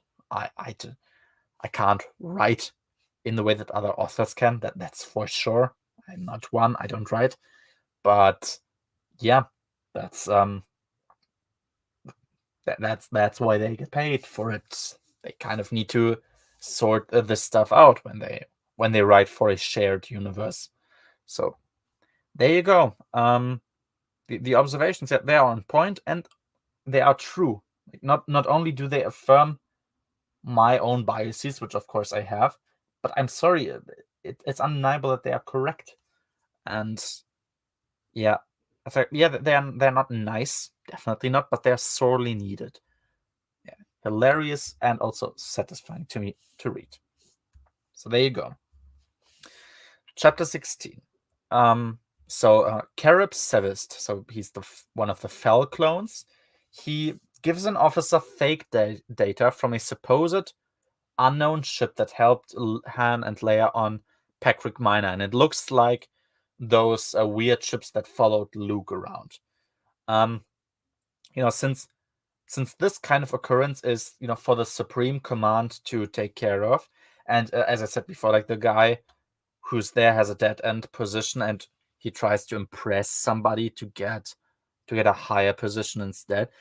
Their hope is that he sent that thing immediately to Bastion, so they can track it and find out where Bastion is. That's what I spoke about earlier already. And yeah, that's just what we know for now. Gorm Beliblis, he will take the errant Venture, so the main ship of Booster Tarek, to attack the Ubictorate on Yaga Minor. He convinces Booster, by saying, "Hey, in case that that a war is gonna break out, like a civil war, the Diamala, who are allied to the Mon Calamari, all of them kind of hate smugglers very prominently, would probably take him out first to assume his resources, and also, of course, to bring justice to an entity that they do not like, which makes sense, and Booster kind of bites for that. But what Booster also manages to negotiate for himself, and it's pretty cool, because Booster, he's also sometimes a source of comedic relief, but it shows that no, he's a serious guy, and there's a reason why he's this high up as a smuggler. The ship, the Errant Venture itself, I mean, it's a Star Destroyer, but it's not fitting Imperial standards anymore. Like, it's far behind that. Which then means Booster manages to convince Gorm that he needs to modernize his ship, and also, of course, that he's allowed to keep the upgrades afterwards, like after the battle is over, which is very smart. It's a very nice deal that's worth it for both. So that's cool. Mirax is gonna go with them. I mean, not to the actual battle, but at least their meetup point, so that no one who knows about this thing happening is just running around freely. Which is very cool. It's always good that we think about those things. Chapter 17. So Luke, Mara, and the group surrounding them, they progress further, and they reach the high tower. They just explore, and find the correct way, which is nice enough. And they encounter the inhabitants of that place. Apparently, they have blue skin and also glowing red eyes. And yeah, given that the message Mara sent before being abducted, that what happened in Spectre of the Past, included somebody mentioning Thrawn's full name. So not just Thrawn, but Mithran Nuodo. It's kind of a difficult name. I don't have it in my mind, obviously, but the full Chiss name of Thrawn makes sense that those people now, described as blue-skinned and red-eyed, are Chiss themselves. So that's kind of revealed already, even though nobody says it's Chiss, but that's just it for now. And Mara gets injured in her shoulder, like from a stray bullet that was not supposed to hit her, actually. And yeah, Luke and Mara, they have, of course, once again, they have a not so subtle interaction here. She's nervous around people when they are too close to her. In this case, it's specifically Luke, or he's carrying her on his shoulder because she's like injured, and she's of course embarrassed because I can walk perfectly fine, but Luke doesn't care and he just does it anyway. Or also how much better she feels when his force energy like flows into her wound, basically to soothe the pain that she has in her shoulder. That it's just kind of this building of rapport between the two. The two of them haven't been very nice to each other for a long while now, so getting them to be this, I mean, maybe affectionate is the incorrect term for now, but kind of this implication that something's going to happen with that down the line. That's just very nice. It's as I said, it's good to have these characters in this way. Yeah, and what Luke does is he caresses her shoulder a bit, like to heal it, and also what he does is he puts her into basically like a trance, like a sleep. That's also a very believable application of healing powers. This healing trance is supposed to be sort of comparative to a Bacta tank, of course not as effective, but but still, it's like, okay, this has a very clear drawback. It's not for all kinds of injuries. Of course, the one who's supposed to be healed is in a trance. They can't move. So it's very cool. It's very obvious when Zahn introduces like a weapon or an ability. There's an immediate drawback. Like right away, you get the explanation of what the drawback is, which is very important, so that we know the limits of it. We can introduce all the fun, funky, explosive, shiny little things that all sound cool. Like, oh, we have this new nice ability or this uber weapon. But if they have no actual limits, it's like, well, okay, now what? I just have to expect that everyone who gets attacked by a weapon that has no clear drawbacks is gonna lose all the time, more or less. No, that's what I really like about this book, but also Zahn generally as an author. Exactly. Yeah. So, oh yeah, Child of Winds. He calls Mara Luke's beloved companion, which leads him to basically, like, to pine for a bit in his thoughts. But he also thinks about how his relationships usually are kind of doomed, which is true. I mean, Gariel is dead at this point. Callista has no powers and also left him. There's also, thank God, there's no mention of Arcana. I'm not going to talk about her. But yeah, that's just sort of it. He basically concludes he's gonna embrace those feelings. Just he's gonna postpone them for now. And even though she argued most of the stuff happened like since Luke encountered the dark side, it was like, yeah, this kind of thing. It's funny. It's Luke encountering the dark side. It's basically just also a metaphor for Luke being written like shit, because yeah, everything that happened afterwards, like they say, everything. The reason that everything happened to Luke as it did in universe is because Luke fell to the dark side. But it actually, of course, the actual reason in our world is he was written shittily and incorrectly. So I like that it sounds like there's sort of a parallel to that, which was kind of funny. I like that, of course. He does place a little kiss on her lips, which is interesting. People have made fun of that. I don't know. I don't guess. I wouldn't say it's like the worst thing. It kind of reminded me of like Snow White, I guess, or something. But yeah, I mean, it's. I understand that that's not a perfect way to introduce that aspect of the relationship. I mean, it's moving very quickly. Of course, Zahn is under time limitations here. He has this book, and then it's finished, and things need to be done if things are supposed to be guaranteed to work out the way he and also a lot of other fans, as I would reckon, want it to turn out. So there you go. We're getting closer to what I actually want. That's pretty great. Chapter 18. Yes, so Corin, Wedge, and Miranda, they search for the entrance that the future attackers on the shield generator could, in theory, use. They correctly identify that there's an like underground power supplies that are a possibility, and which is correct because Navet actually thinks about those. And they will break into the land registry office to get like a plan of the structure, so just that they know what's going on here, and that's perfectly nice and makes sense. They also send cardsmen to check like all of the messages that are being sent around there. But they are filtering those out that are sent by big enterprises, that are sent without being locked in any way.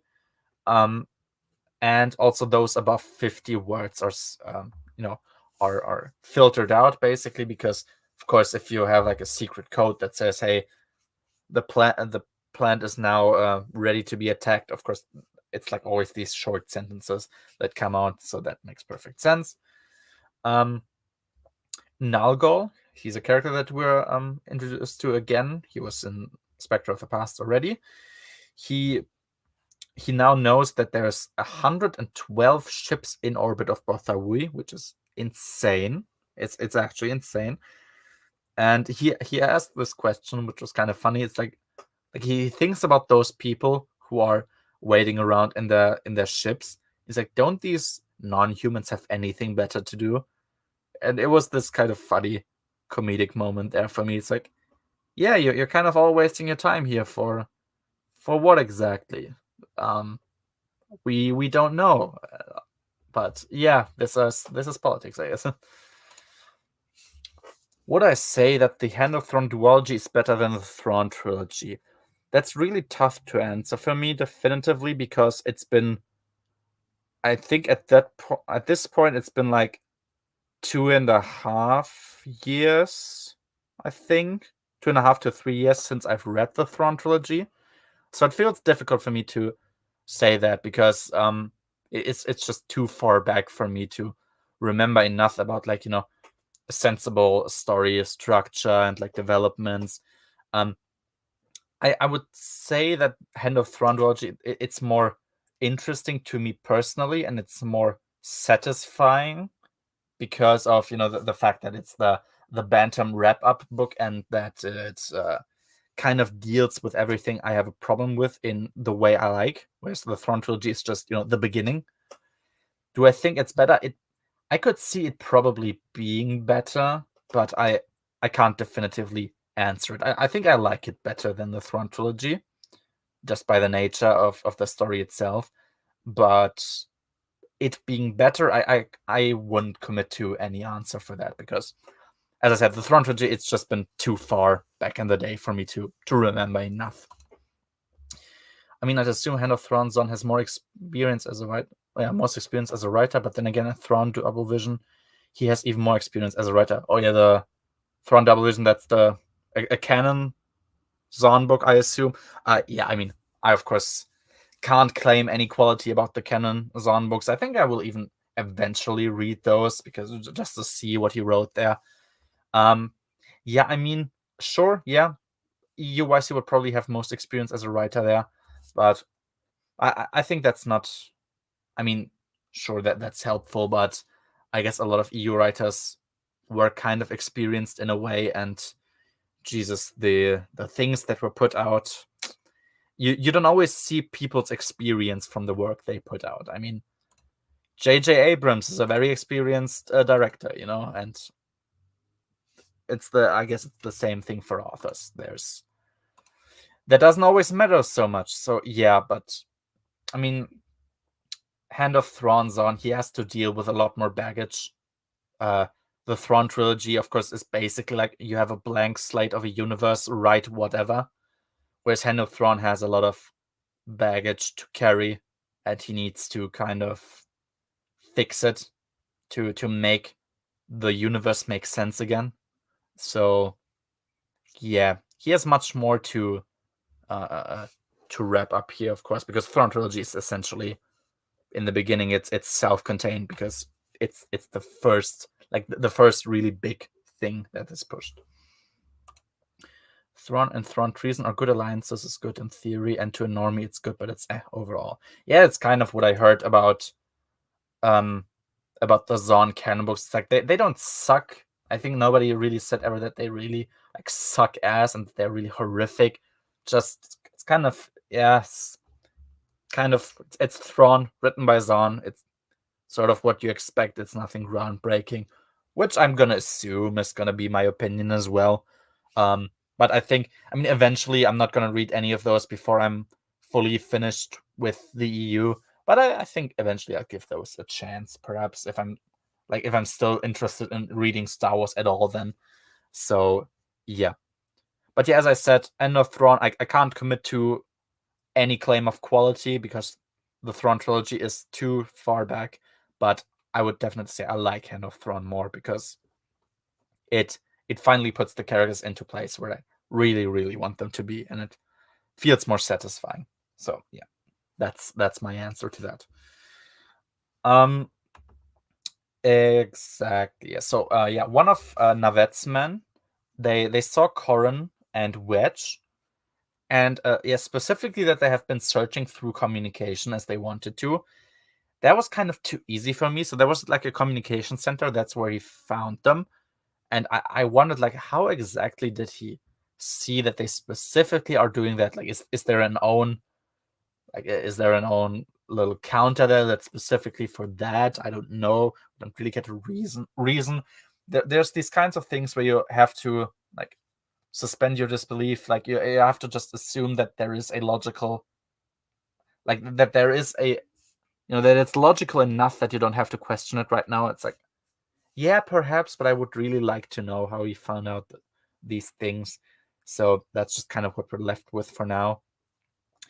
But yeah. Oh yeah, Miranda, of course, Miranda being like a thief, basically. Her ship therefore is called Fingertip Express, which was just kind of funny to me, that name. But like, I thought it was a pretty cool name actually for a thief, and it's just amusing to me, I have to say. And yeah, exactly. And Wedge, Corin, and Miranda, they do figure out that what basically is happening is that whoever's trying to infiltrate the shield generator is operating from a shop somewhere close to the generator, and a shop that is relatively new. Because with a shop, they can very reasonably hide people in there as, like, being cleaning teams or all of these or like maintenance teams, whereas that really would be a lot more suspicious if you just called all of them in like a private apartment. And also they can have a lot more shipments to their place without it seeming too suspicious. That's just a very logical conclusion to me with the limited knowledge that Wedge, Corin, and Miranda have. And of course, like, it needs to be recently opened, of course, because all of these developments are recent. That also makes perfect sense. Yeah, and they're also trying to find info on that on the land registry office, which is cool. Yeah, makes perfect sense. Chapter 19. So Leia now reaches Pesitin, so she reaches Pelion. The Nokri, of course, being not so big fans of the Empire, insist that negotiations are happening on the Falcon, which to me makes perfect sense. Of course, they're like, we're not going to go into the belly of the beast like fully. Let's at least stay in the Falcon. Okay, that's perfectly fine. And yeah, they talk to each other, and both of them establish very early on, like, we have leverage against the other ones, so both know that there's a necessity for concessions on both sides, which of course is interesting. We just know that because Leia, of course, she tries to argue like, hey, like, we're the dominant faction now. Why exactly would we want to take this deal? And he's like, no, you're kind of falling apart now as well.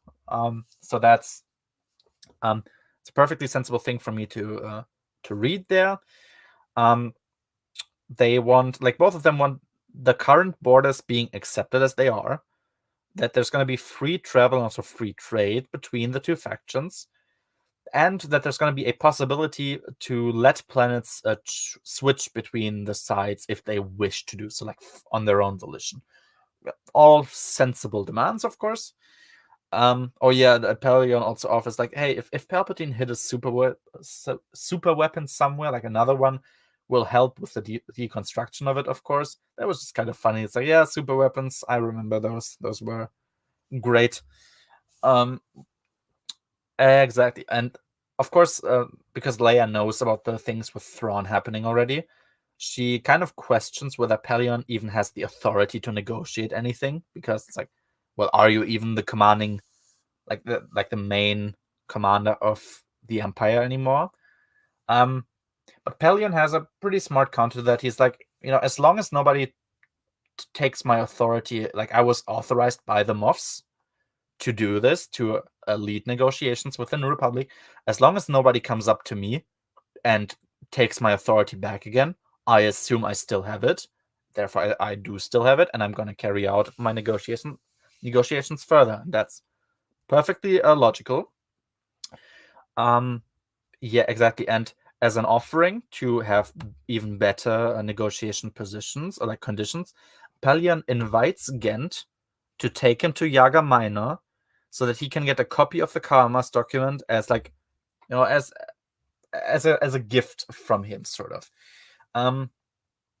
Now I did wonder, like, because like Tears, he messed with the Karmas document somehow on Yaga Minor.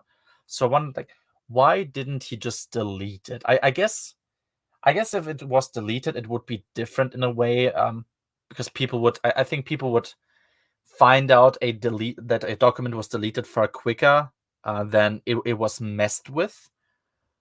Because I would assume, he went to the computer. People knew it was him who went to the computer, and it's gonna be like in some you know, in some chronicle or something, like somewhere there's gonna be the mention of this user, like Tears, basically he did something to this document.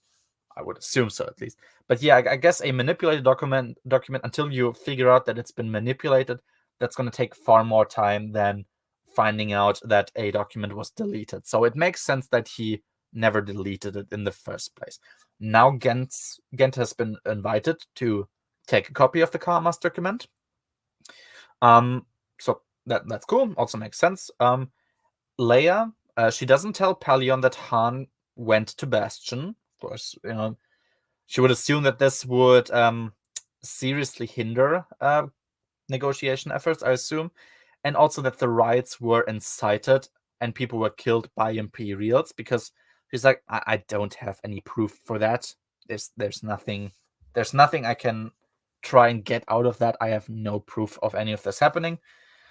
And Elegos, who was present the whole time, he points out to Leia that, yeah, indeed, it takes more care. Like she takes more care of Han than she would for other people in the same position of Han, and like or like any other random New Republic official, and that maybe she fears that she'll lose her standing in the New Republic because people see her as biased, because of course her husband is doing a lot of the carrying in the faction, and she's gonna she's just gonna reflect on herself, think about and meditate whether what she's doing right now is the correct way, which, hey, it's always cool. And as I said, the meditating, of course, being part of the Jedi Leia, not just politician Leia. It's a nice, very, very general transition from Leia being this just like politician, chief of state figure who's really kind of been uninteresting and badly characterized throughout the Bantam era. She finally now goes back on track where she was always supposed to be. We had those implications in the Thrawn trilogy. Of course, she already started to do Force stuff. We had it in Dark Empire, which was probably the best part of it. I think that she became a Jedi, and that she never further like realized her potential was just kind of set. So Hand of Thrawn gets her back on track where she's supposed to be, which is perfect. Chapter 20, we're back with Han, who's now infiltrating Bastion. Their crew, they pretend to join some weird cult, which enables them to basically walk around in in a hooded disguise, and they're collecting info in the library, like in the big library of Bastion. It's another of these like suspension of disbelief moments where like you don't get how they initially were not found out, because of course you would assume people know who Han Solo is. Of course, yeah. Would Leia be found out quicker? Sure, probably. She was a politician. She was much more in the spotlight, but people know who Han Solo is and would find out.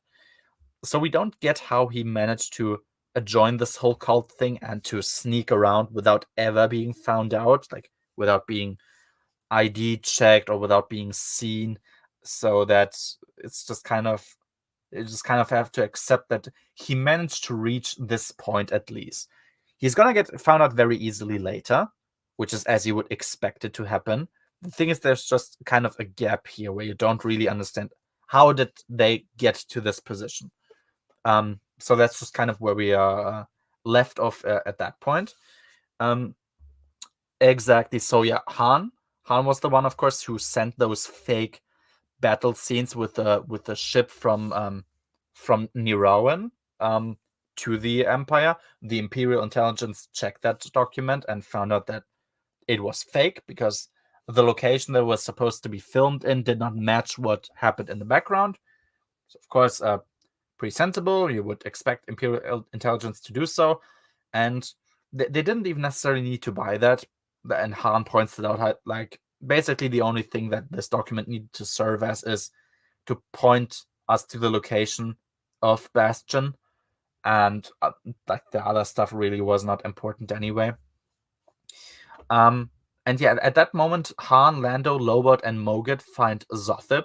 So Zothip being the pirate that Isra is cooperating with, just walking. He's just walking around on Bastion, which made them figure out, okay, he's the pirate that's cooperating with the Empire, because with the bounties that he has on his head, he shouldn't be able to just walk around freely in this big city in the heart of the Empire.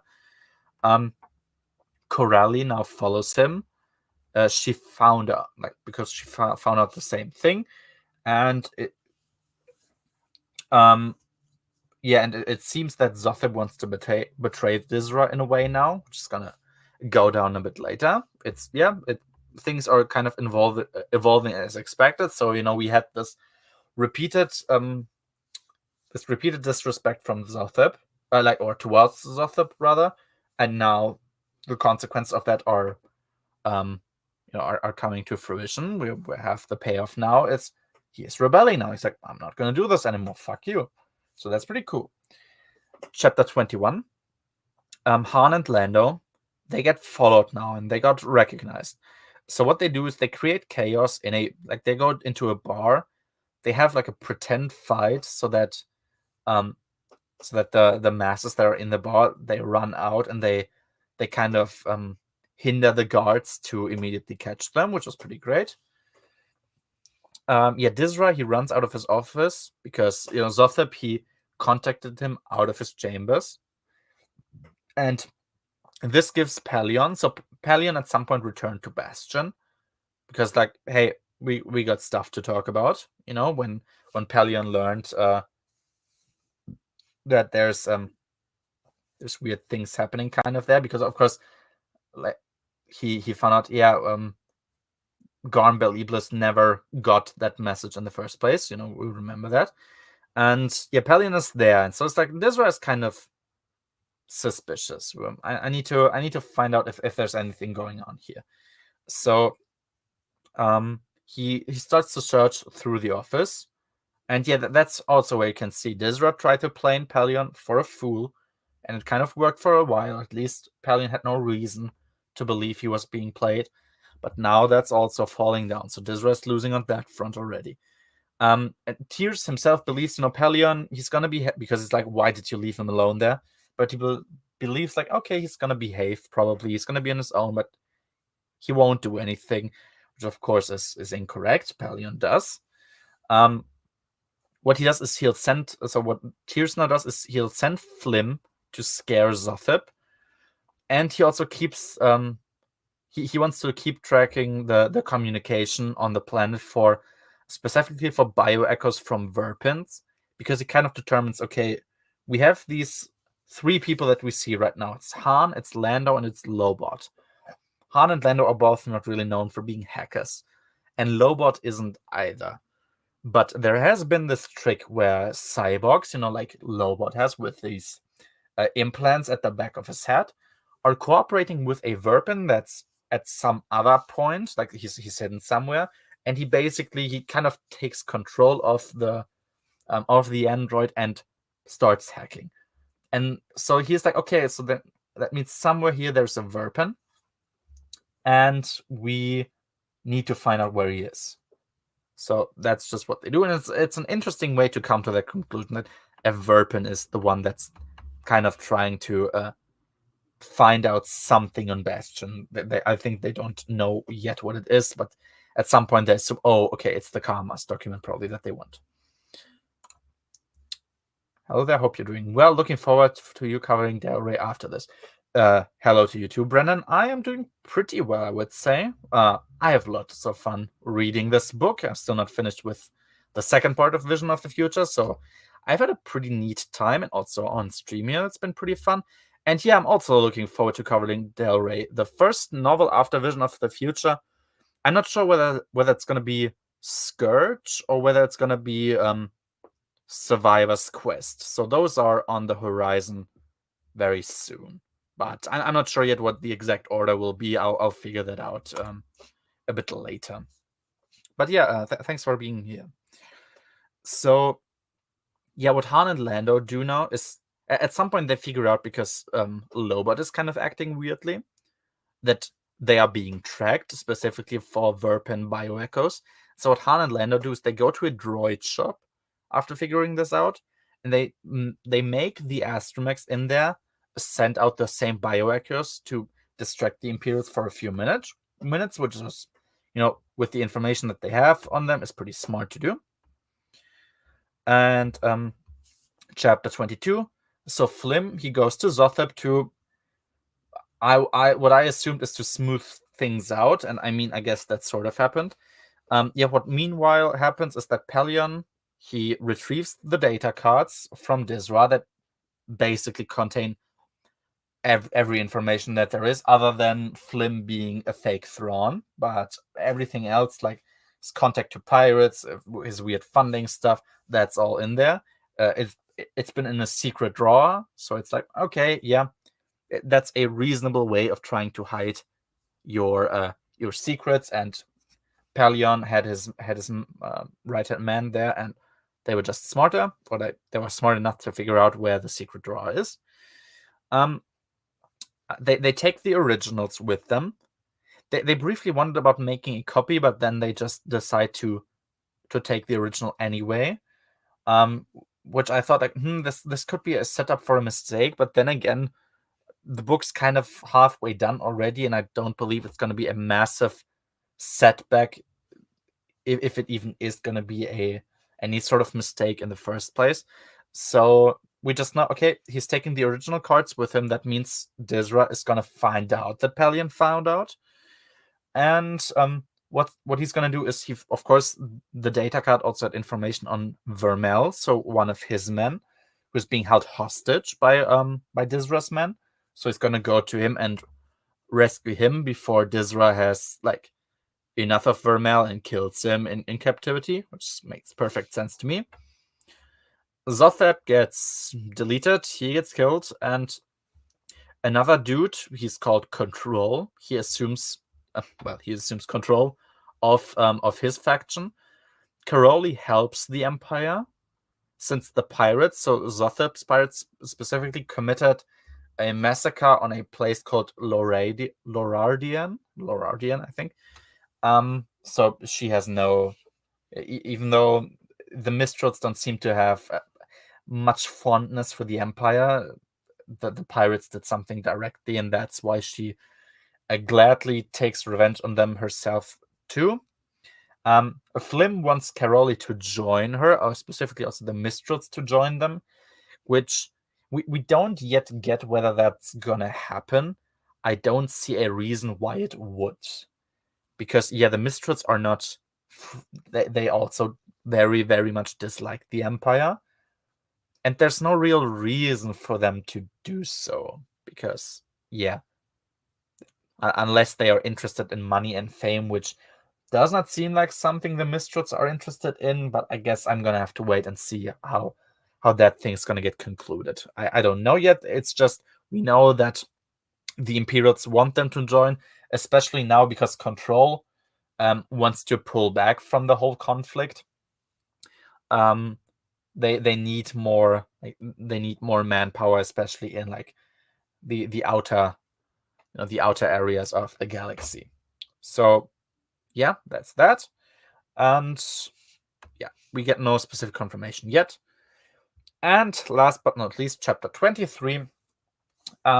So yeah, Han and Lando, they try to escape. They go towards the hangar, and Flim catches them, and he gives them a document, which he says is the Karma's document. I, of course, assume it's going to be a fake one. I mean, that's the most reasonable thing to expect. And he tries to redirect the knowledge, basically, that Han and Lando have about the assassination of rioters on Botha back to Failure. So that supposedly Failure has the last known sniper rifles that shoot those kind of invisible shots that were in Spectre of the Past, and that he at some point stole them, and the Empire has doesn't have those kind of weapons anymore. And he's like, hey, if you want to find out just look at Falia's own place and figure it out for yourself. And I guess it makes sense for him to, out of all people, bring out Falia because, yeah, people hate Falia. I mean, not only are the Bothans now in kind of a pickle, which Han wouldn't necessarily care about, but yeah, Falia specifically has been a big douchebag, and it doesn't seem unbelievable that it could be him, even though, of course, it wasn't. But yeah. Flim insists. So we have this little ending conversation between the triumvirate where Flim insists that he's going to remain relevant in their faction, even if his Thrawn persona eventually gets scrapped, because he's the only one that knows like the Rim worlds very well and how to connect there with people and what having connections generally and how to navigate all of this. His worry is that the Hand of Thrawn, we just know the name, of course, which is a nice setup also. So he worries about the Hand of Thrawn, that they could eventually, of course, seek him out and find out that he's not the correct Thrawn. And that's also a very nice setup already for the second part, where Luke and Mara are eventually gonna, in some way, I assume, reconnect to the main plot of the book, which is the Kalamasi affair. Because yeah, for now, Luke and Mara have been very sort of disconnected from the main plot. I mean, we now know that there's Chiss on Nirawan, so we know that there is connections there, but that's a pretty nice closing of the circle that we can do here. So that everything flows together towards the end. Exactly, and yeah, it's also of course eventually going to lead to their downfall. Han and Lando, they almost seemed a bit demoralized, but they turned themselves around like, no, we'll check this thing, this Karma's document, quote unquote. They're not believing that there isn't going to be some surprise on there that, of course, also might not just be true. That just might not be true. That, of course, Thrawn is going to try and lie to him, but they seem more or less convinced now that this is the actual Thrawn. Of course, they still have their general doubts, but they sort of seem to, I mean, Lando, of course, already believed it, but now Han does as well. And that's it. That's not the end of the English Vision of the Future. But yeah, as I said, Vision of the Future in German are two different books. The first book is Vision of the Future, essentially, Blick in die Zukunft. And the second one is called The Admiral's Wrath, so Der Zorn des Admirals. And yeah, since in German the book is 800 pages long, I felt like this was a pretty prudent cutoff point for now. We're gonna let the we talked about the story until the end of the German second Hand of Thrawn book, which seems to me to be the most sensible cutoff point for that.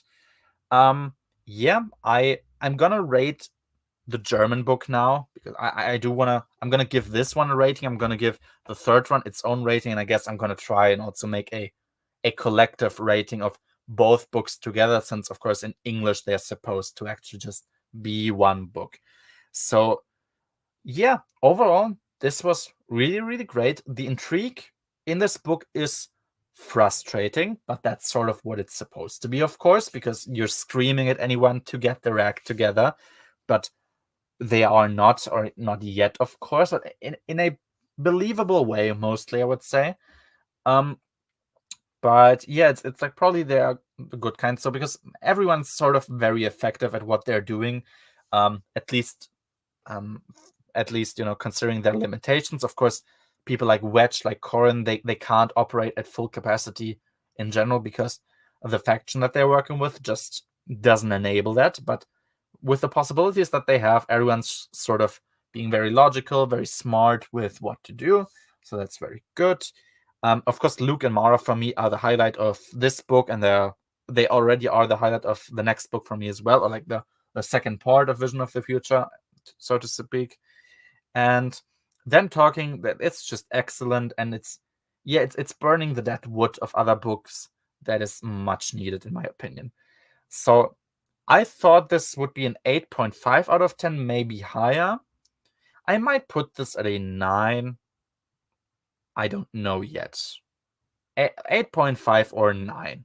My first instinct was 8.5, but yeah, I suspect we're going to talk about it when we finished Vision of the Future anyway. We're going to talk about it again, and hopefully with Pico as well. He wasn't able to join today.